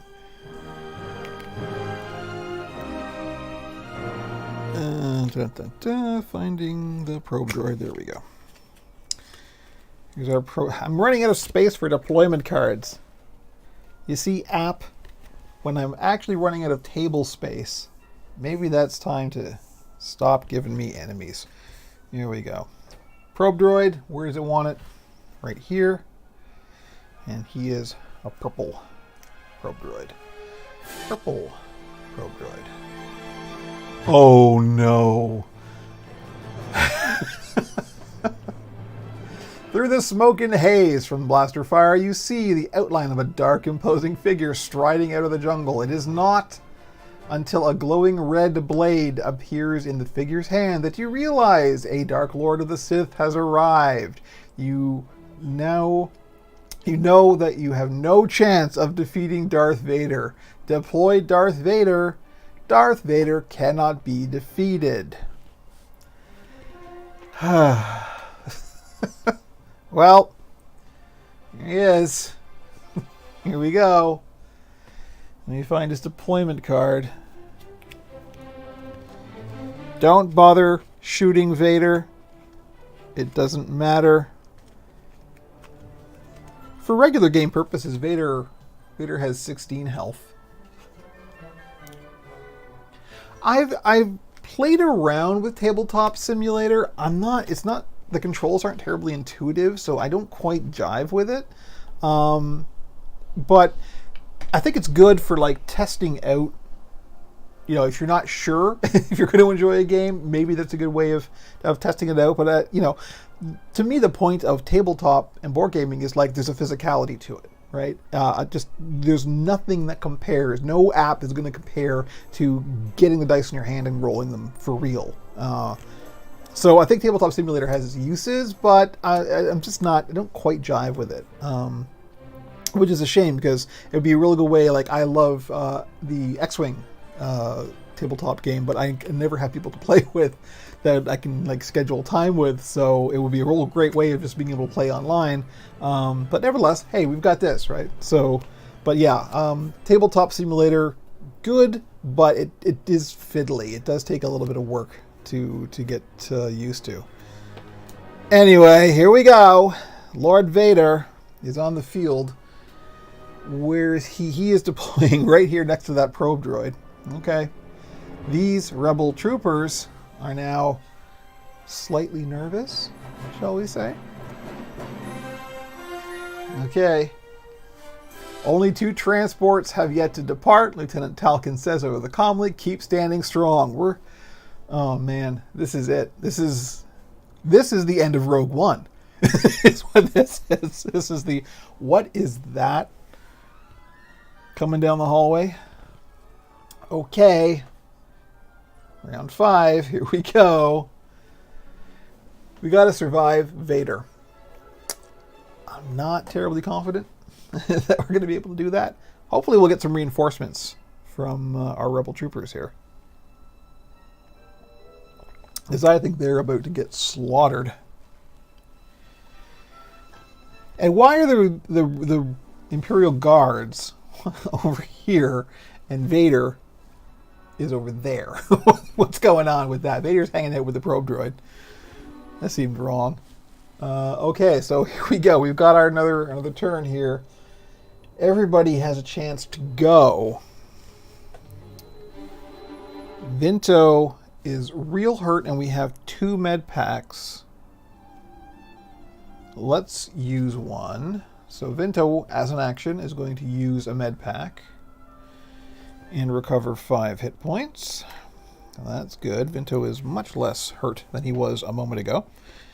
And as another action, well, let's see now. Since that door is open, she's back here. That wind keeps blowing the figures around. Does he have line of sight on anyone? Let's see. We've got from this corner to that corner. And no, he doesn't have line of sight on that guy. But what about this guy? No. Because it cuts through this guy. Gosh darn it. Well, okay. Here we go. Remember how we were talking about maybe we should spend some strain? This would be a good time.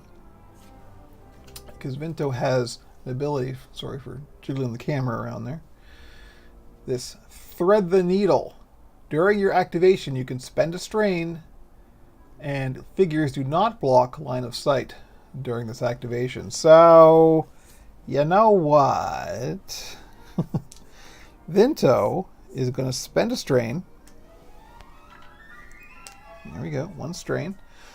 And have this guy not block his line of sight and shoot this guy.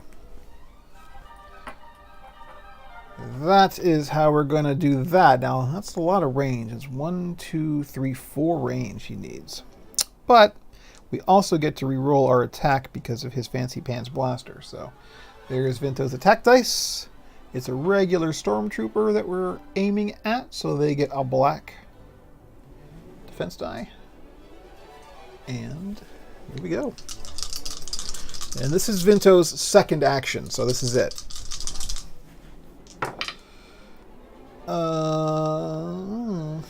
So he got 3 range. He didn't get the range he needs. No strain or no surges, so I can't spend those on accuracy. Yeah, that's it. He just missed. He just straight up missed. Unfortunate, but them's the breaks. So that is Vinto's activation. Now, oh god, it's Vader. Vader goes next. All right, let's have a look at this. At the end of this figure's activation, each rebel adjacent to this figure suffers 1 damage. Okay, activation. This figure discards a harmful condition. There are no harmful conditions. First is 2 actions. Brutality. So this is it. This is the only thing Vader can do. If he does this, this is the only thing he can do. Move forward to engage 2 or more rebels. Then attack each adjacent rebel, which is why it's 2 actions. But 4 to engage 2 or more rebels. So does Vader have reach? Vader does not have reach. So he can't actually do that. Because where he is, and here's the closest 2 rebels, are these 2 troopers here, but he cannot get adjacent to both of them. So, interesting.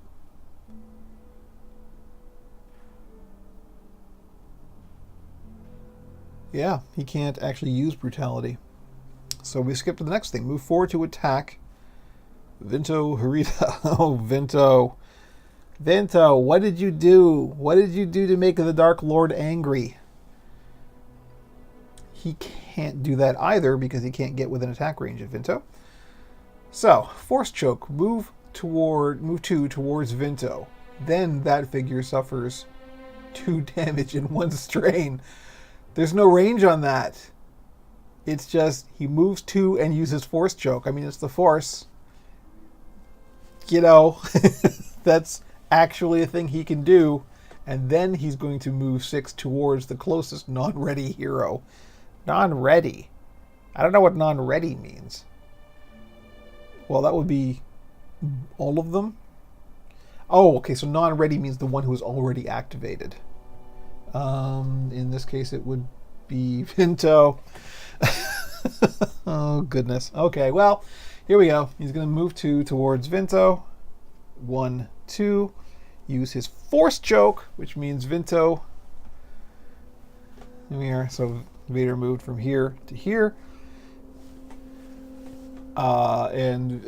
Force Choke is 2 damage and 1 strain on Vinto.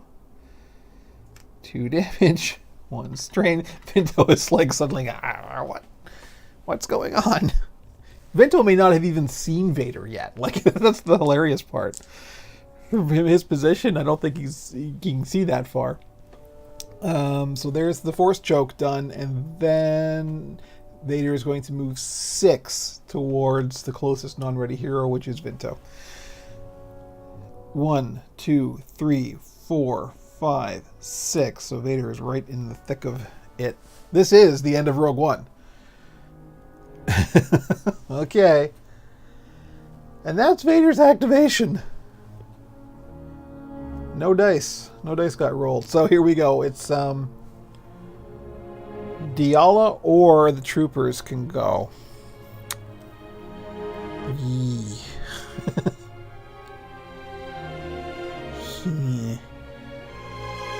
Is there much point? Yes, there is. So, I mean, what are the rebel troopers going to do?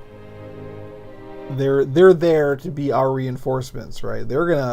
They've seen Vader. Vader has just walked past them, right, to try and get into the base. They're gonna go after and know that they're sacrificing themselves, but they're noble soldiers. They're doing the right thing, not the easy thing. So I think our rebel troopers are going to move towards the cluster at the base here.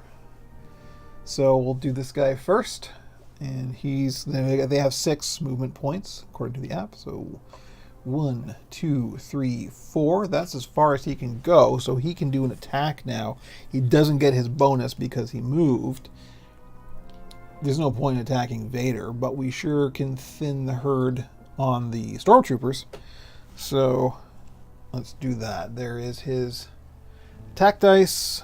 Stormtroopers have black defense die, and let's say we'll attack the one he's right adjacent to. So we'll attack this one here. And there we go. No, not great. Not great. 1 damage, 1 surge, 2 block. Can't do anything with that. Yeah, nope. Can't do anything with it. We can cancel one of those blocks, but it still blocks the 1 damage we did do, so not a thing. That trooper missed.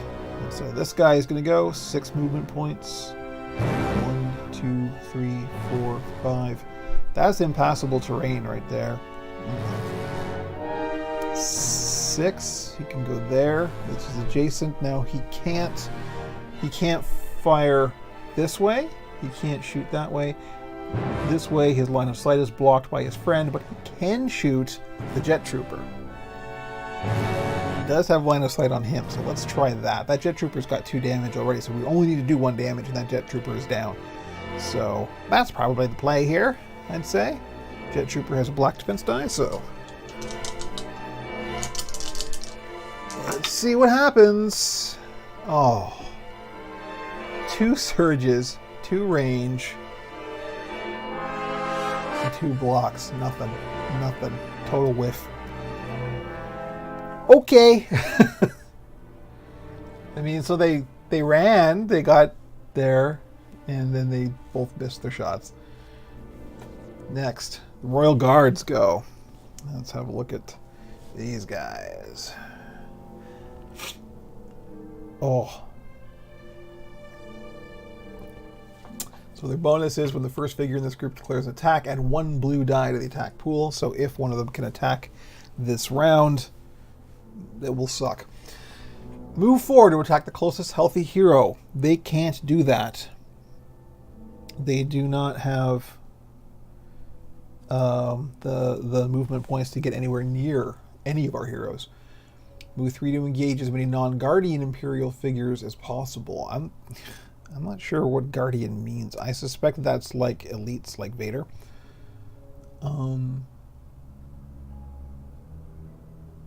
If this figure is adjacent to a non-Guardian Imperial figure, end this figure's activation.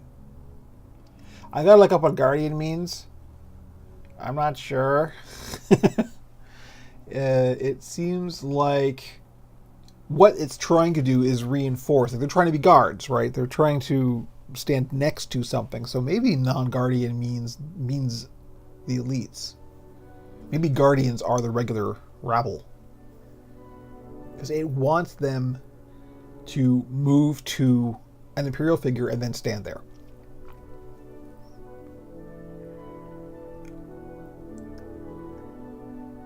As many non-Guardian Imperial figures as possible. 1.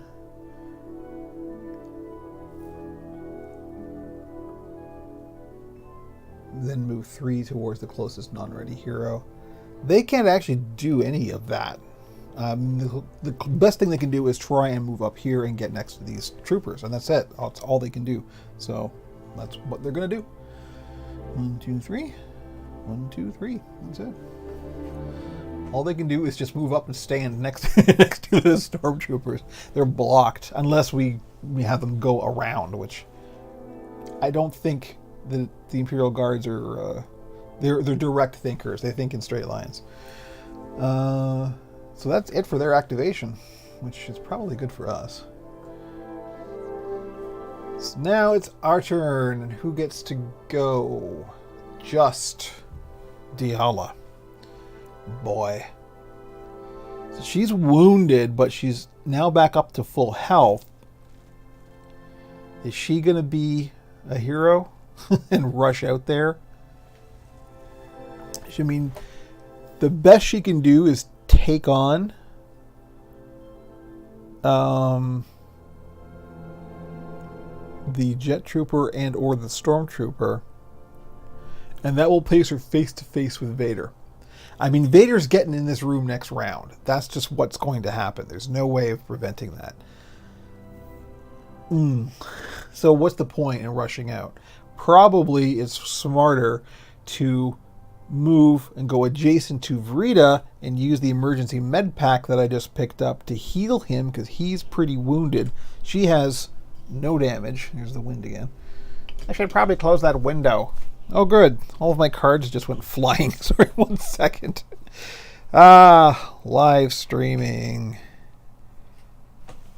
Oh. Here we go. Something else went flying. I'm not sure what. Oh, okay. There's just a couple of plastic packages. You know what? 1 second.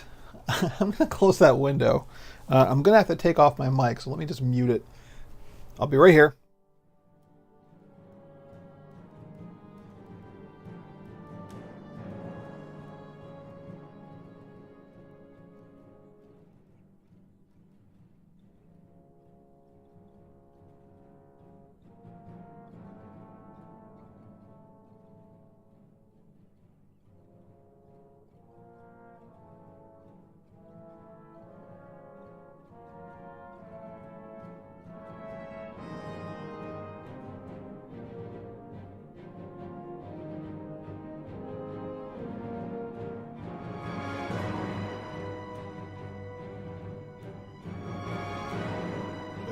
Check 1 2 1 2 1 2. There we go, and we're back. And now the window is closed, so the door won't blow over anymore, or the figures for that matter. Okay, I think everything is where it was, or it should be. That was Diala's staff that went flying there. Okay, so anyway, we were saying that probably the smarter move is for her to move adjacent. Adjacent to Vinto and heal him with the emergency med pack. So that's what we're going to do. We're just trying to stay alive is what it comes down to until those transports are away. So she's going to, her movement is now 3. 1, 2, 3. So can you imagine what she just saw? She just walked by the door, right? And out the door, she's looking at a gaggle of stormtroopers and then Vader standing behind them. And she's like, well, this was a nice life. She is going to use the emergency med pack, which I have to discard. So he will recover 5 damage. But here we go. We'll discard that. Vinto recovers 5 damage, so he now only has 4 damage on him. That's pretty good. And that is her whole activation. Now who goes? The purple probe droid, which is way at the back here. Bonus, gain +1 surge and +2 accuracy. Move 2 to attack Vinto. That ain't going to happen.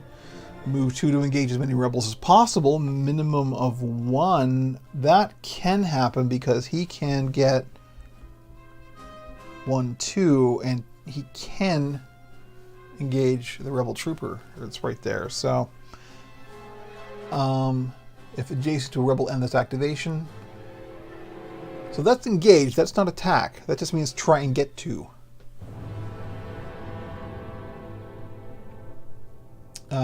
Which he still couldn't, he's still not adjacent. Move 2 to reposition 3. So you know what? He didn't do that because he didn't engage. He didn't get adjacent to. So we still have to skip to the next instruction. Move 2 to reposition 3. So 1, 2, he's still 3 away. And then move forward to engage as many rebels as possible, minimum 1. So yes, he is now adjacent to that rebel trooper. And that's it. If adjacent to a rebel, end this activation. Okay. So all the probe droid did was move up. I guarantee you this is getting set up to do a self-destruct. And he's going to blow up as many rebels as he can. So that is the purple probe droid done. Now who? Anybody. Well, not anybody. Either Vinto or Diala. Oh boy. What do we do? Cower? I mean, what else can we do? I guess Vinto could sort of lean out, take a pot shot at the jet trooper. You know? I mean, yeah. Let me just check line of sight here. Yeah, perfect music. So no, he does not have line of sight. And I'm pretty sure this doesn't count as line of sight because we've got the black wall there. So he would have to move. So we couldn't do 2 attacks, we could only do 1 attack. But we can spend a movement point to step forward, take a shot, and then spend another movement point to step back. So let's do that. I mean, what else are we going to do? We're not just going to sit and wait. So Vinto spends 1 movement to shoot this jet trooper. Hello, Jimmy. Jimmy has come to say hello.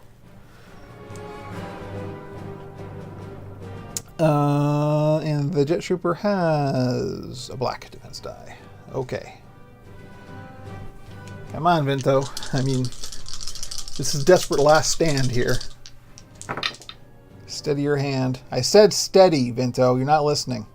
3 damage, 2 surge, so 3 blocks. So all that damage got blocked, but he can spend those 2 surges. He can only spend 1 on damage, but that does mean a damage. And because he did a damage, that means he can do damage on another figure in line of sight because of his special ability. So he did 1 damage to our jet trooper, and now I believe, yes, that stormtrooper is in line of sight now, so he can do added damage to this stormtrooper as well. So, not terrible. So now he's going to spend the rest of his movement points to just move back. So that was literally just like a lean out and go blam. And that's his activation.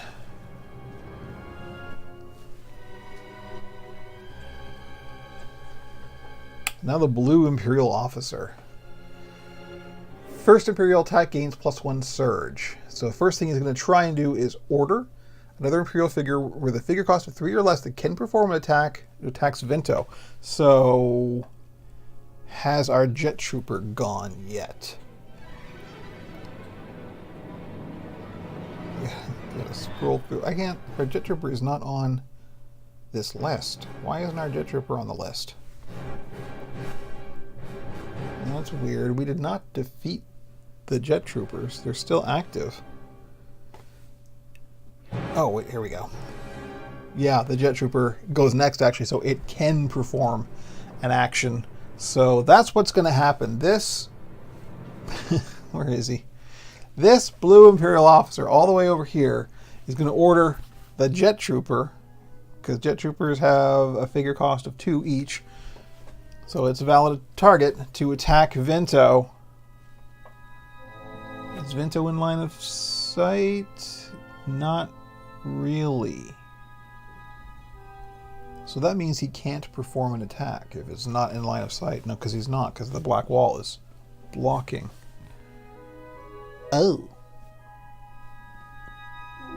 What about... No, the stormtrooper behind isn't in line of sight either. I mean, if Vinto wasn't in line of sight for him, he's not in line of sight for Vinto, and vice versa. So, we can't use order.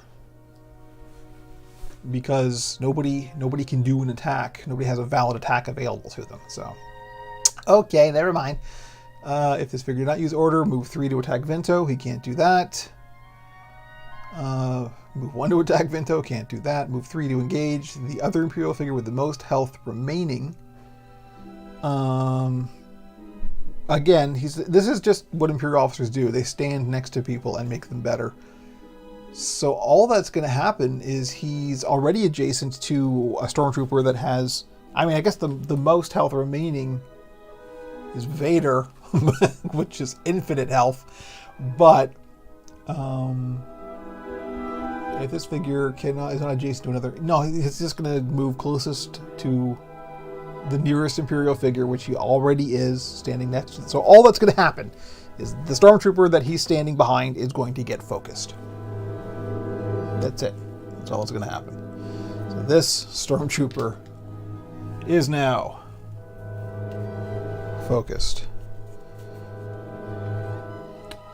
See, Imperial officers are really nasty when you've got a big open field and like when there are a lot of available attacks, but in this case we actually kind of did the right thing because we're hunkering down, we're out of line of sight, so there aren't a lot of valid available attacks that can exploit the order command, so that's good.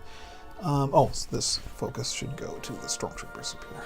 Okay, so that's it. That's his activation. He's now cowering. So who's next?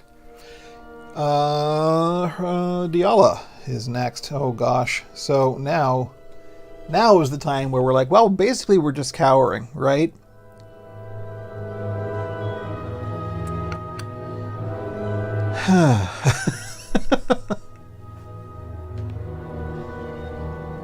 I mean, she's got reach. So she could do exactly what Vento just did. She could step out right here, attack the Jet Trooper, and then step back. That's a valid move. Let's do it. I mean, what else are we going to do?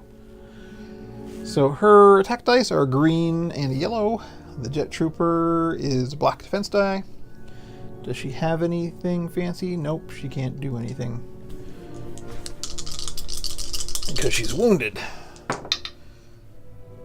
So we got 2 damage and 3 surge. The 2 damage got blocked. We can spend our surge. Okay, this isn't bad. So we have stun and a damage available to us for those surges.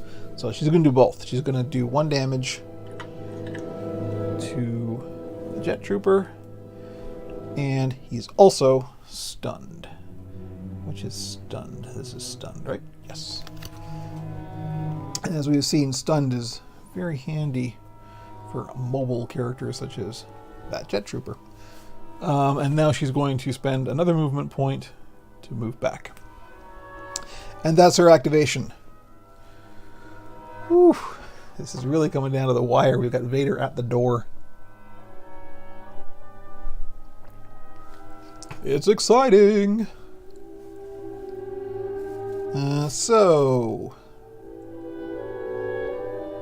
And Diala's activation. Who's next? Regular Jet Troopers. Ha ha ha! Like the one we just stunned. Agile. The start of this activation, if it has suffered damage, it recovers 2 damage. Otherwise, this figure gains Pierce 2. Oh. So the 2 damage will take the first Jet Trooper. The one that's near the door, will do him first. So he heals, is what it comes down to. That doesn't count as an action, so we still have stunned. So he has to spend an action to get rid of stun, so all he can do is move. He can't attack during this round. So move 3 to reposition 4. I mean, he's not going to go very far. So reposition 4 means he's trying to get 4 spaces away from every enemy character.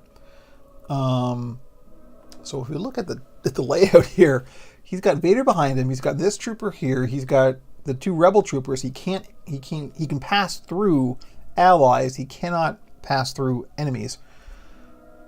There's really nothing that he can do. He can't go anywhere. So all he can do is maybe go here, which is 1 away. but also I think in line of sight of Vinto.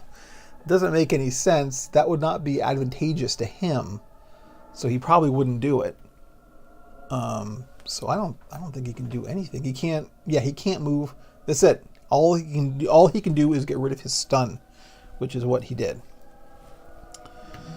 So that means the other Jet Trooper goes. So he has not suffered any damage. So it means this guy gets Pierce 2. Move 4 to attack the healthy hero with the lowest endurance. He can't do that. Can he do that? Hang on. 1, 2, 3, 4.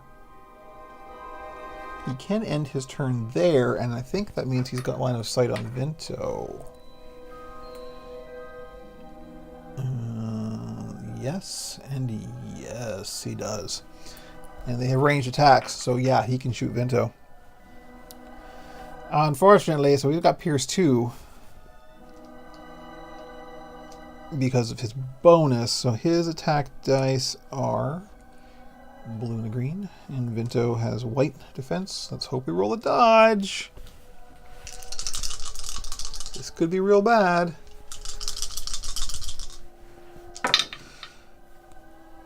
Oh no. Oh, very bad. So basically he does full damage. Because of Pierce, the Pierce cancels out that block. We didn't do any surges, so the evade means nothing, so he did 4 damage. So Vinto has 8 damage on him now. So after that attack that he moves 3 to reposition 4. I mean, since he's mobile, he can go 1, 2, 3. He can get back here, which, I mean, according to the AI, this is where he would go. I'm not sure that makes tactical sense, but hey, let's obey the machine. Let's do what the AI tells us to do. And that is the Jet Troopers activation. Now the Gray Stormtroopers. Ooh, okay, so move 3 to attack the closest rebel. Bonus, when the first figure of this group declares attack, add a green die to the attack pool. The Gray Troopers are... Oh, so this is a Gray Trooper right here. The closest rebel is the rebel trooper next to him. That is a fact. So, guess what? Poor rebel trooper, I think, is about to sacrifice himself. Because this also gets a green bonus. So here's his bonus. What are his regular attack dice? A green and a blue. And our rebel trooper gets a white defense die. Oh boy, this could be it.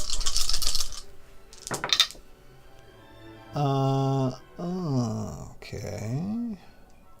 So 3 damage, 2 surge, 1 block, and 1 evade. So that means 2 damage, 1 surge. How do these guys spend their surges? Accuracy and then damage. So he did 3 damage. So unfortunately, that means our friend right here is no more. For a change, the Stormtrooper hit what he was shooting at. Thanks to that extra dice, of course. Extra die. So that is it for his first action. His second is going to be to move 2 to reposition 4. He's already there. I mean, he could move 1 more, and that would take him 1, 2, 3, 4 away from Diala, so he would. That's what he would do. And so now, he killed the guy that was here and just stepped into his space. So now the other 2 Gray Troopers still have to activate. Let's do this guy next. So he's going to move 3 to attack the closest rebel. He does not get a bonus, but that means he's going to step in here and attack this rebel trooper. So here are his attack dice. Here are the rebel trooper's defense die. Here we go. This is where the rebel troops just get decimated. 2 damage, 1 surge, 1 evade, so we cancel the surge, so we do 2 damage. He's not down. A remaining rebel trooper. I'm just going to put this on the deployment card because there's only 1 left. He didn't kill him. And now he does his second action, which is move 2 to reposition 4. He would just go back to where he was because he's still trying to get away. I think I moved this guy wrong, actually, because he moved towards a rebel, and he shouldn't be doing that. So he should have just stayed where he was. He's kind of stuck between trying to get away from both of them. The AI is kind of bouncing him around like 2 magnets, pulling into things. So that's it. That's the second guy's activation. Now this guy. Now this guy is in an interesting position. I guess he can go 1, 2, attack our friend here. Yeah, that's what he would do. And oh yeah, yep. So there is the 3rd rebel trooper down. So that means all of our rebel troopers have been defeated. We have to tell the app that. We'll hopefully get some reinforcements. Hopefully this won't finish the game. Defeat the rebel troopers, yes. Okay, it did not end the game. And then this guy still has to do his second action, which is move 2 to reposition 4. He doesn't have to. He's already 4 away, so that's it. He's done. So that is the Gray Stormtroopers activation. Now the Black Stormtroopers activate. Oh, boy.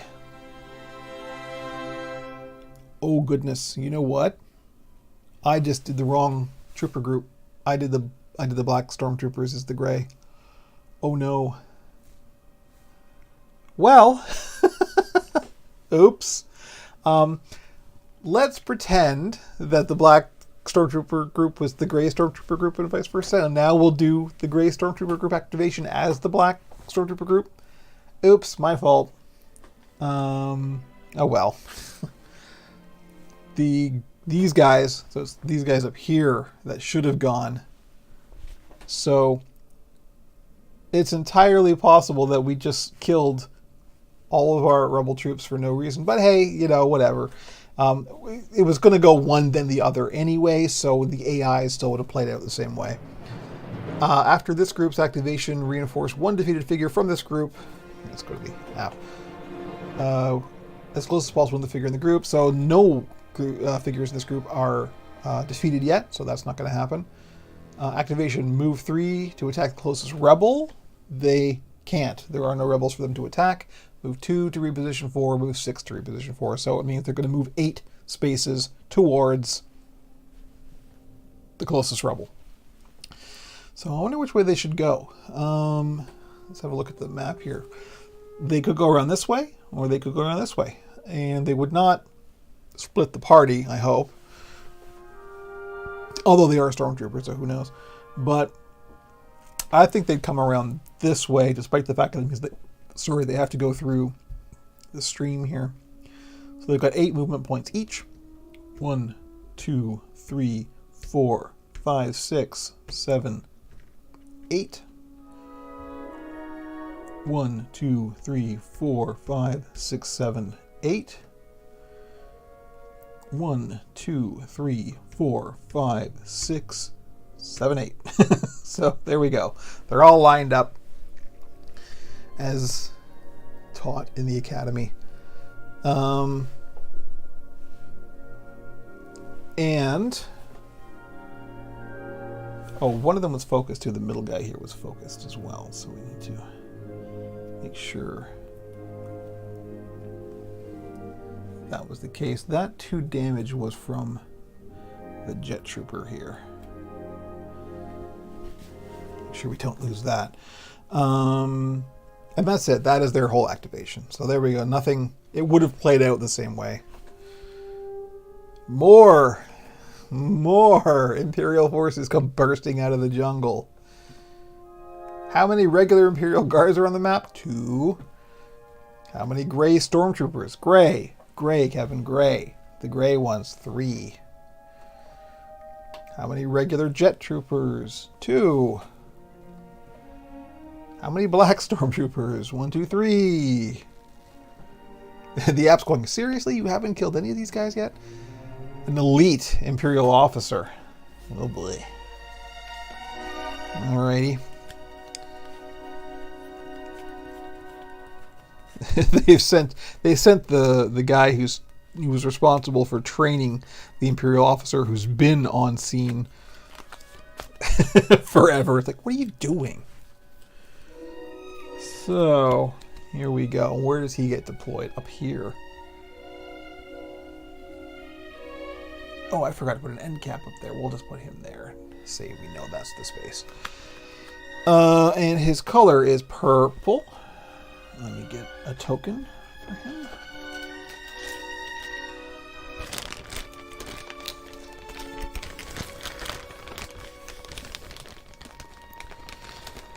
Don't think I have a purple 1 token, but we know that it's a single Imperial officer, so that won't be confusing. Hopefully. So there we go. Alright, so he's deployed. Okay, now what? Another probe droid. A regular probe droid. And that probe droid is blue, so we will add that token. And blue probe droid.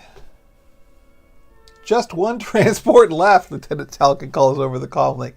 Hold on just a little longer. Have you seen what's outside?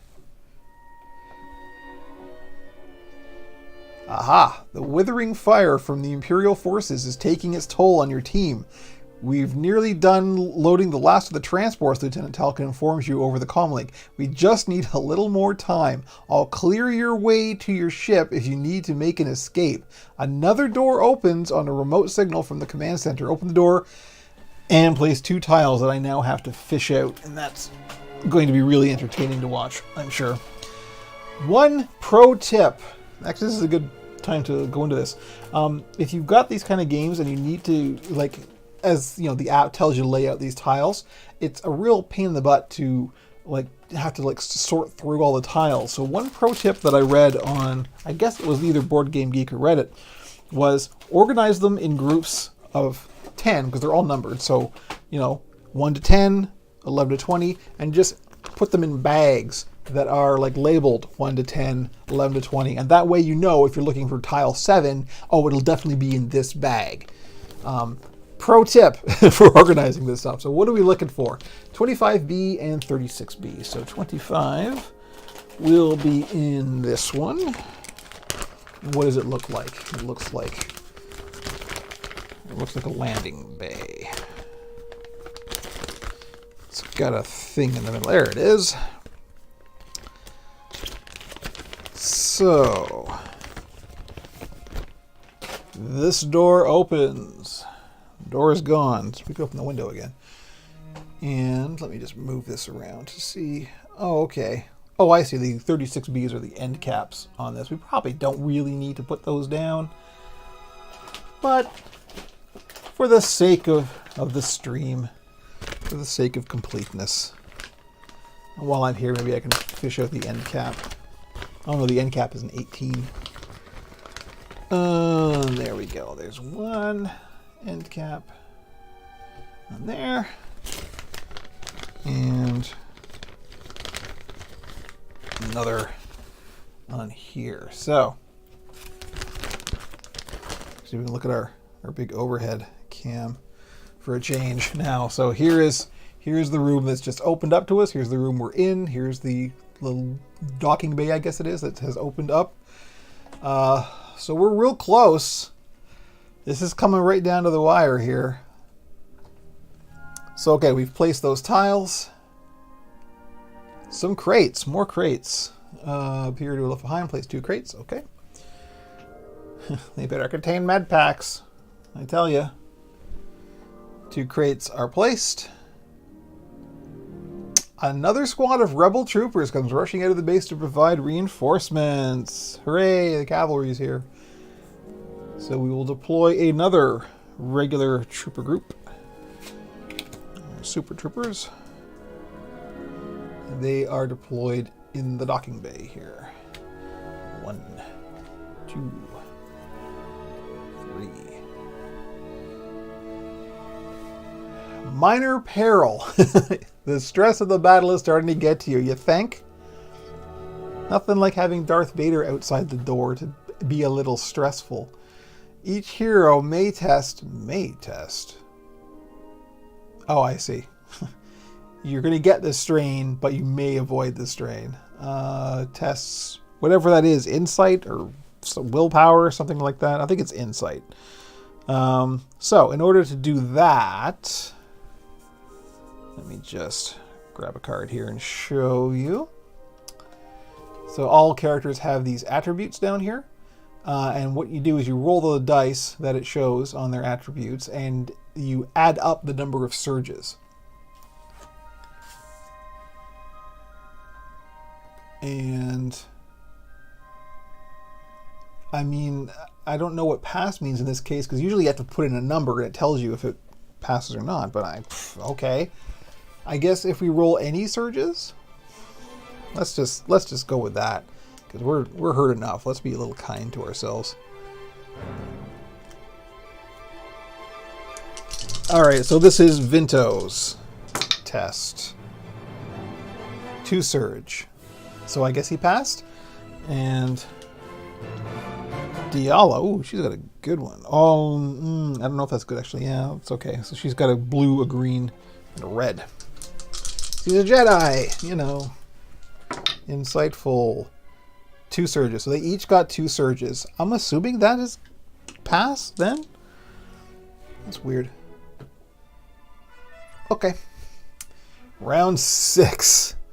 Well, I think it's pretty clear. Let's go to the table cam. I think it's pretty clear that we are going to run into the docking bay, try and get to those crates. How many med packs do we have? We have 1 med pack.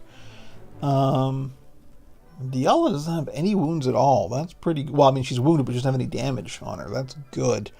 Vinto, however, does have some damage. So let's try and get in there and get out of line of sight and all that good stuff. So Vinto, I think, will take the first turn here. Do we have Vinto? Yes, Vinto is available. So he's got 4 speed. So he's going to go 1, 2, 3, 4. And I guess he'll do his second action as another move. 1, 2, and get next to that crate. That's Vinto's turn. Oh, Vader goes. Here we go. All right. Hang on. I need caffeine for this.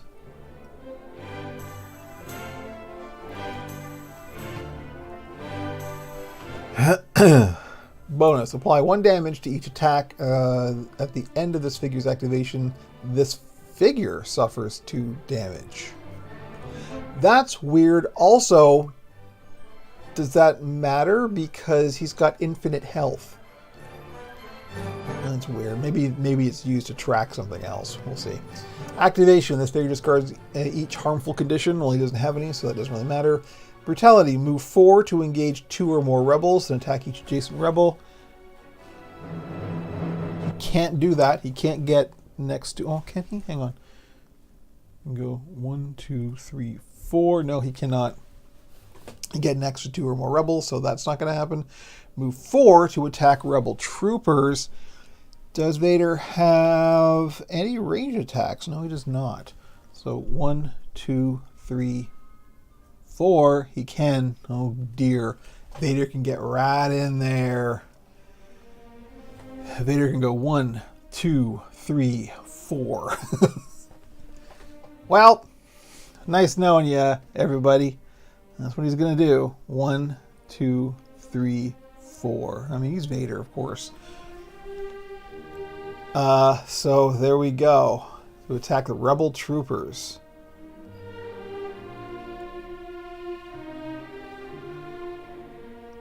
So that's just a regular attack, though. Does he attack... Does he attack all of them, or just one? You know what? It's going to be just one because I mean, he's moving towards that group, but it doesn't say to attack multiple. It doesn't say to attack each. It's just he does an attack, which is just one. So, all right. So let's move forward to attack. I guess the guy who's, oh man, this guy is about to have a bad day. They just got deployed, and then the first thing that happens is Vader comes out. What's Vader's attack dice? Oh, of course, Vader's attack dice are 2 red and a yellow. To the Rebel Troopers, 1 white defense. Oh boy.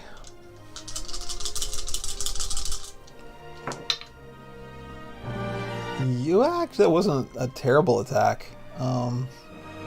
But, so technically, if we just go by the dice, he actually didn't do enough damage to kill him, but Vader does get that bonus, +1, which does do enough to kill him, and then any surge, well, the surge got canceled, but it still doesn't matter, because it's Vader. So he just mobilizes this trooper. And that's Vader's first action. He got the +1, so he apparently suffers 2 damage, which seems odd, but let's track that just in case it's used for something. And then his second action, which is not an attack, so he can do it, because enemy figures can only do 1 attack per activation. But this does not count as an attack, it just counts as an action. The Force Choke, move 2 towards Rebel Troopers, then that figure suffers 2 damage and 1 strain. So he's going to move up again, pick one, let's say this guy right here is going to suffer 2 damage and 1, well, strain doesn't apply to ally figures, but damage sure as heck does. So, oh man. This is not good. Vader is like in the base. Oh, okay. Well, you know, it's the way it is. So Vader's activation's done. Vader's just hanging out now. And now either the troopers or Diala can go. I don't know, man. I don't know what she would do. Well, okay. Yeah, what would Jedi do? She'd go and help the men who are being attacked by Vader. She just would. That's just what she would do. So her speed's only 3. So all she can do this round is get into that room. 1, 2, 3. 1, 2, 3. Let's say. Okay. Well, it's getting nice and epic. You know, we've got the confrontation between Vader and the exiled Jedi, although we know how that's going to go. Still, that's okay. That's pretty cool. Even if we lose, we still at least got our epic moment here. So that is her activation. Now the Imperial Guards go. Move 4 to attack Rebel Troopers. They can't get that far. Move 3 to engage as many non-Guardian Imperial figures as possible, minimum 1. If this figure is adjacent to a non-Guardian Imperial figure and this figure's activation, they're already there. Basically, they can't move. Move 3 toward the closest non-ready hero. They're already adjacent to what I assume are non-Guardian Imperial figures, so they're both... like, that's it. This is their activation. They can't move until the Stormtrooper moves. Which is weird. I'm going to look up to make sure that that's true. See what this Guardian thing is all about. This is something I have not encountered yet, so I don't know for sure. It seems to make sense, but I'll clarify that for the next stream of this game. But it looks to me like they just can't move because basically everything's blocked up. Like everything is, we've got a choke point here. So we will end their activation. And now it's back to our heroes. Oh boy, I don't know. So, I mean, the troopers could engage Vader and get more damage on him, but there's really no point because he's got infinite health. He can't be defeated. So I don't know if that's even worth it. What would they do? I mean, well, so if we activate Vinto, he can open that crate. That seems like a useful thing to do. So let's do that. Vinto is going to open this crate. So that's his first action. You find some useful supplies in the crate. 2 supply cards and 25 credits. So let's get our supply cards out here. And what did Vinto find in the crate? Get rid of the crate. Vinto finds a shock grenade. Ooh, that might come in handy. Choose a space within 3 spaces. Roll 1 yellow die. Each figure, not enemy, each figure on or adjacent to that space suffers damage equal to the damage results and becomes stunned. So, got to use carefully. Like, if I were to throw that at Vader right now, our rebels, troopers would get damaged and stunned as well. So, we don't want that. Oh, look, it was a couple of shock grenades. So, actually not terribly useful to us at the moment. Nevertheless, that's what we got. So that was his first action. Now his second action, I don't know. I could shoot at Vader, I guess. Vader's got 2 black defense dice, which, you know, what would be the point? You know what he's going to do? He's going to try and get around to getting closer to that other crate. He's still got a med pack. So hopefully it's got a med pack in it. So his second action is going to be to move his 4. 1, 2, 3, 4. There we go. So he's adjacent to that crate. So he can open that if we survive to the next turn. And that is Vinto's activation. Now who goes? The elite Imperial officer. First Imperial attack gains +1 surge. Executive order. Another Imperial figure with a figure cost of 6 or less that can perform an attack attacks Vinto.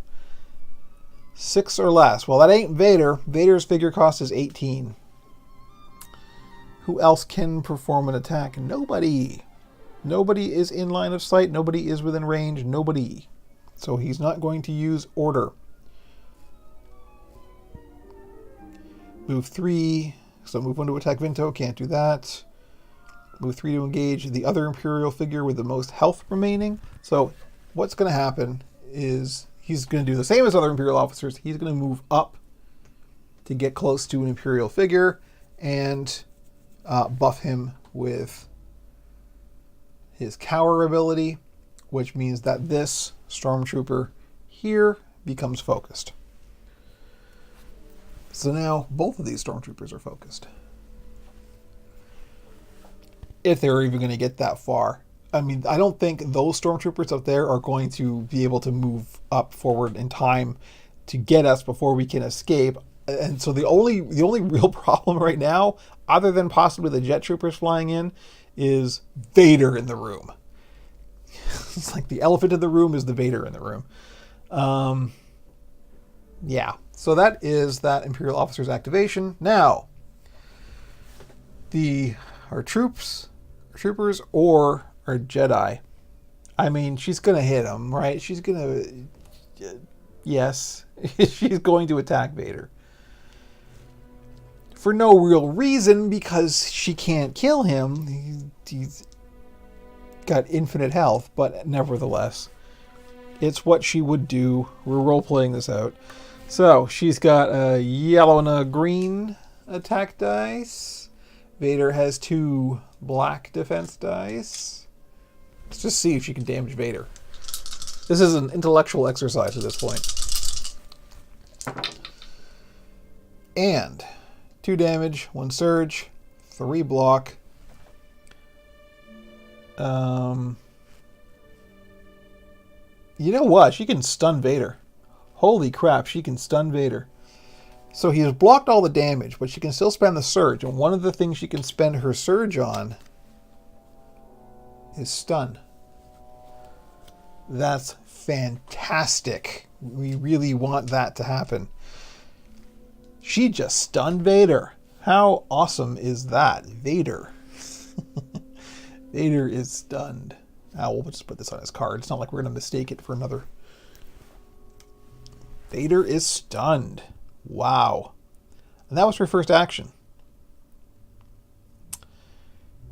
She hasn't spent any strain, so she doesn't need to rest. I don't think she's going to do anything. She's going to stand there and hold the line. So that's her whole activation. Blue probe droid. Move 2 to attack rebel troopers. Can't. Move 2 to engage as many rebels as possible. Can't.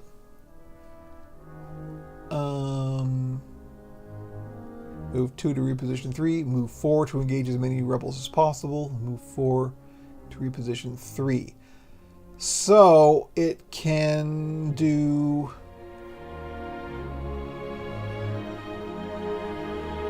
It's got 2 actions, so it can do minimum of 1. It can't do any of the... It can do the move to reposition. It can do both moves to reposition, because it can't engage. There aren't any rebels close enough. So it can do the 2 and 4 to reposition 3, so that gives it 6 movement points to just move towards the action. So 1, 2, 3, 4, 5, 6. Yep. There you go. Hey guys, how you doing? We're here. We're the probe droid twins. And that's its activation. Now our rebel troopers. Oh goodness. You poor bastards.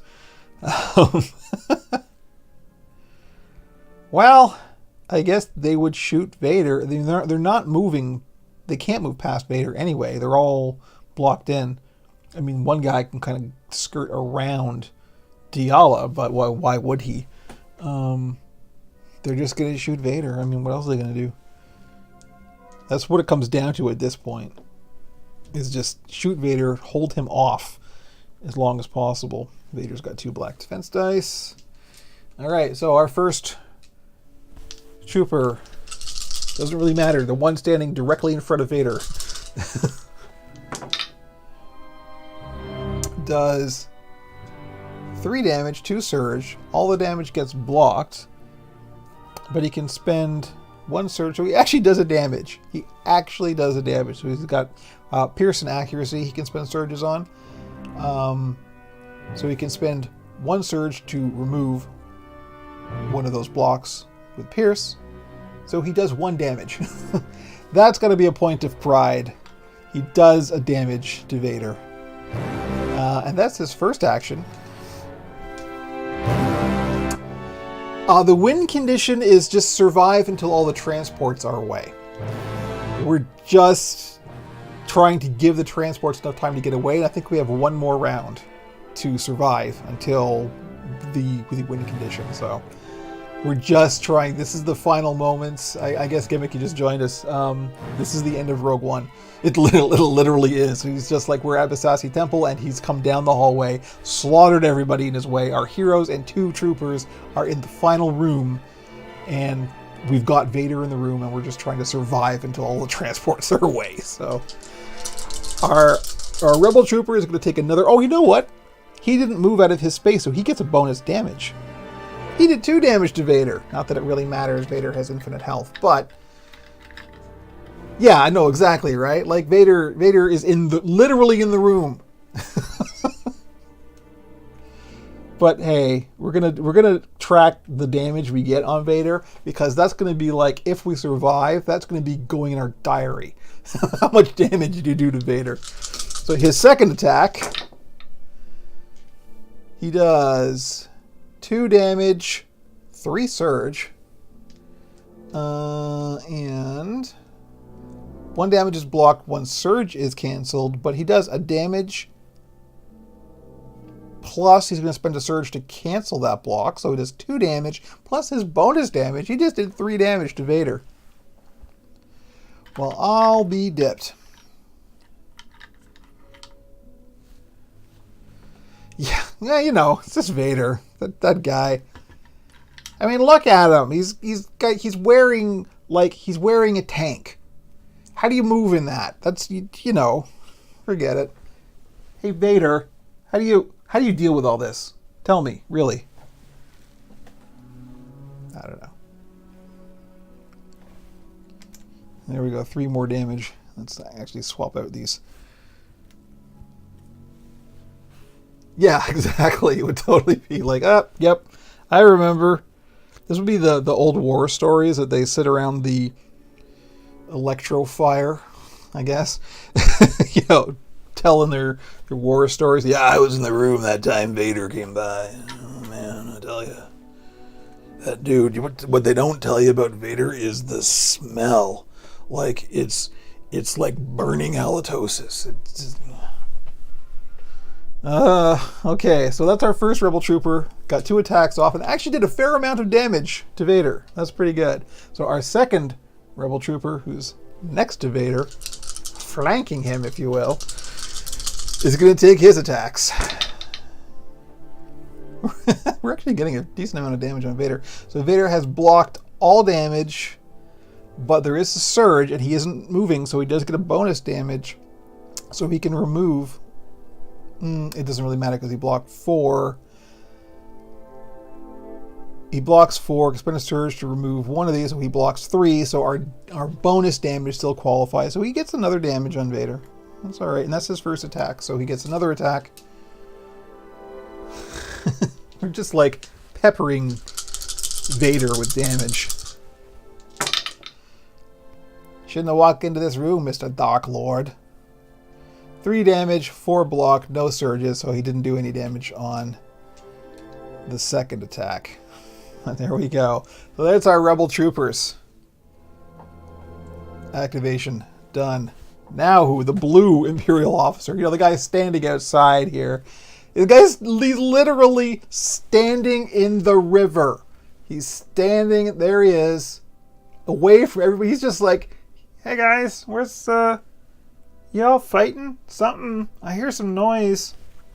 Where's, oh, Vader's here. Oh, good, he owes me money. So what's he gonna do? Boy, this figure can order another Imperial figure with a figure cost of 4 or less instead of 3 or less. Okay, fine. So he can try and use order. Another Imperial figure with a cost of 4 or less can perform and attack attacks. Nobody is in that category. The only character that has an attack right now is Vader, and Vader is not 6 or less. Vader is 18 figure cost. So he's not going to use order. And since he's not going to use order, if this figure did not use order, move 3 to attack the healthy hero with the most observation dice. I guess that's observation or focus or awareness or something. He can't do that because he's standing in the river. He's way far away. Move 1 to attack. Can't do that. Move 3 to engage. The other Imperial figure with the most health remaining, he can't even do that because he's standing in the river. That means there's 2 movement points. Oh no, he's already spent the 2 movement points to move in, so he doesn't have to spend the movement points to move out. But he's still, well, hang on. 1, 2, 3. He still can't get next to the other Imperial officer, which is the closest Imperial figure. If this figure is not adjacent to another Imperial figure, move 4 to reposition 5. So that means he's just going to move 4 spaces to get next to an Imperial figure. But he doesn't use cower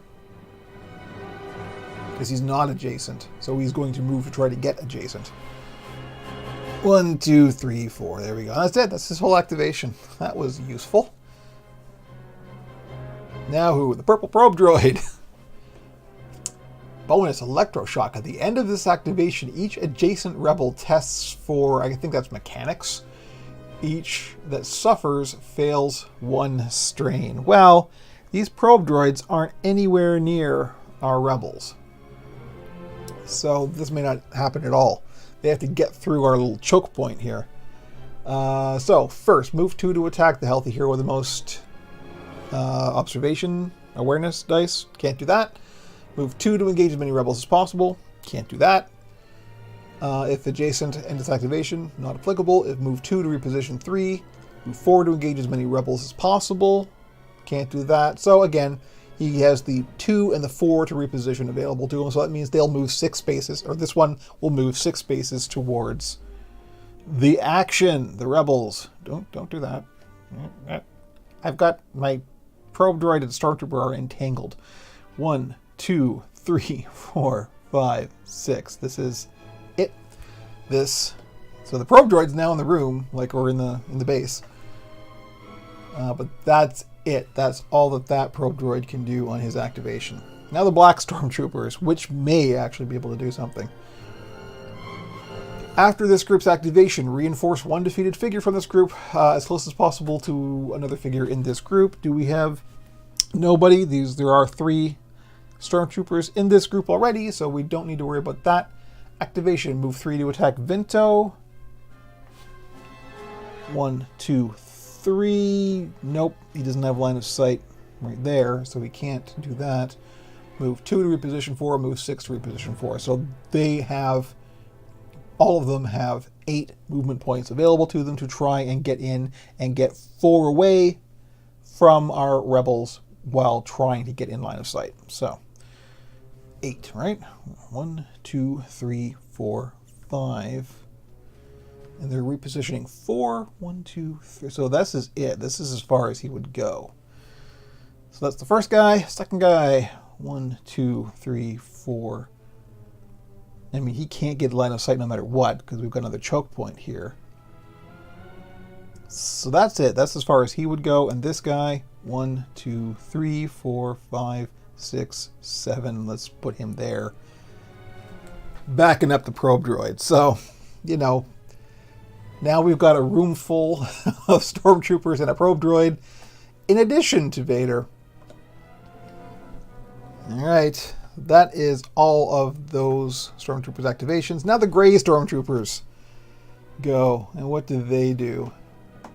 After this activation, reinforce. There are still 3? Yes, there are still 3. So move 4 to attack the hero. Can't do that. Can't get anywhere near them. So again, same deal. They have 8 total movement points to reposition 4. So they're just going to move up. 1, 2, 3, 4, 5, 6, 7, 8. 1, 2, 3, 4, 5, 6, 7. 7. He knows his buddy's coming, so he's going to move there. 1, 2, 3, 4, 5, 6, 7, 8. There we go. That's a whole room full of stormtroopers right there. That's what that is. Oops, there we go. Move the map too much. There we are. Yep, that is a whole... Yeah, exactly. They're just like, we never seen him fight before. This is going to be really cool. Let's just watch. And that is it. That is their activation. Now the Jet Troopers. Now what are these guys going to do? At the start of this group's activation, place each of its figures on a space as close as possible to the closest hero with a ranged weapon equipped. That is Vinto. And that's the first thing we do. And that isn't even an action. This is just what happens. Oh boy. So, again, the Jet Troopers activate their jets. They fly in through the front door. Something, I don't know, past all of their buddies. And let me just show you here. So here's one Jet Trooper. He flies in and lands adjacent to Vinto. The other Jet Trooper is all the way back here. So he engages his jets, flies in, and lands here, flanking Vinto. Vinto is having a bad day. So first thing they do is, of course, attack Vinto. Oh boy. Oh boy. Vinto hasn't got any... Oh, No, he doesn't. He doesn't have any fancy defense things. Diala does. I want to try and remember that. Diala can spend strain to re-roll the defense die. But Vinto can't. So let's say the first Jet Trooper does his attack. And where are the jet troopers? Here they are. So they have a blue and a green attack dice. Vinto has a white defense die. Here we go. Okay, good. 1 damage, 1 surge, and I canceled the surge, so they only does 1 damage. There's no way I can cancel that, huh? No. Nope, 1 more damage to Vinto. So after that, move 3 to reposition 4. Now they're mobile, so he can fly through other figures. 3, huh? 1, 2, 3. That will put him adjacent. If you go, oops, 1, 2, 3, he could get here, and that's for far away as he can get. Behind Vader, of course. So that's our first. Probably should show this. So he moved from here to here. You know, joining the giant collection of other people standing behind Vader. So now the other jet trooper, this guy, has to attack. Oh boy, that is worse. 3 damage, 1 surge, cancel the surge, block 1 damage, so 2 damage. Do these guys have any fancy? No. Okay, they're okay. So 2 more damage on Vinto. So let's see, that's 6 there. So Vinto has 11 damage out of a total of 21. So he's okay. He's still not, you know, we're at half still. And then this jet trooper is going to move 3 to reposition 4. I'm not sure he can. I mean, basically, they're trying to get as far away from rebels as possible. So move 1, 2, 3. 3 is here. 1, 2, 3. Yeah, so he can get here. And that's it. That's their activation.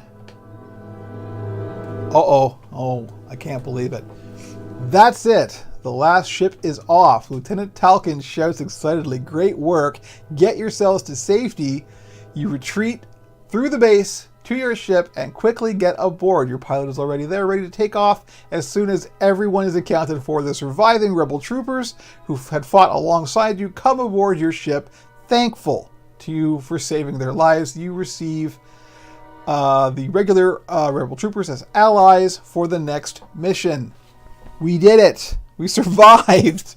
Vader was in the room, and we held it off for as long as we possibly could, and we actually got to the end of this. I honestly didn't think that was going to happen. All right, cool. So now what? When the last of your team comes aboard, the small freighter takes off, and the rockets out of the docking bay. Your ship comes alongside the medium transport Freedom Fighter. Yeah, I know, really. And the 2 ships leave Yavin 4's atmosphere only to come face to face with an Imperial Star Destroyer. Fortunately, the Star Destroyer is already preoccupied, hauling in another transport, allowing both your ship and the Freedom Fighter to make their escape into hyperspace. Thanks to your heroic efforts, all the remaining transports had enough time to take off before the Imperials could reach them. Wow. That's surprising. So first class cards have been unlocked, which is great. We got survival gear as a reward. Although I would have preferred a lightsaber. My Jedi doesn't actually have a lightsaber. That's kind of a problem. I'm sure we'll get one eventually. But that's great. There we go. So now what happens is we've got this map, which gives us our either side missions or next story mission that we can go on, or other things. We can go to the armory and spend credits and upgrade our equipment and everything, which I don't think I'm going to do now. How long have we been going here? This has been 2 hours and 45 minutes, so I think I'm probably going to end it here. That was fantastic. We actually won. I really didn't think that was going to happen. And we won with only 1 wounded character too, so that went pretty darn well, so I'm pleased. So, I think we're going to end the stream here. Victory for the Rebels. Good stuff. Ryu. I don't know why I've got that here. So we're going to end it, and I think the next stream is going to be probably Wednesday, I'll aim for. I'm not going to be playing Imperial Assault on that one. I'm not even sure what I'm going to be playing yet, but we'll let you know. Stay tuned to the Twitter feed, and I'll come up with something for the next board game stream. So thanks for watching, and we'll catch you next time.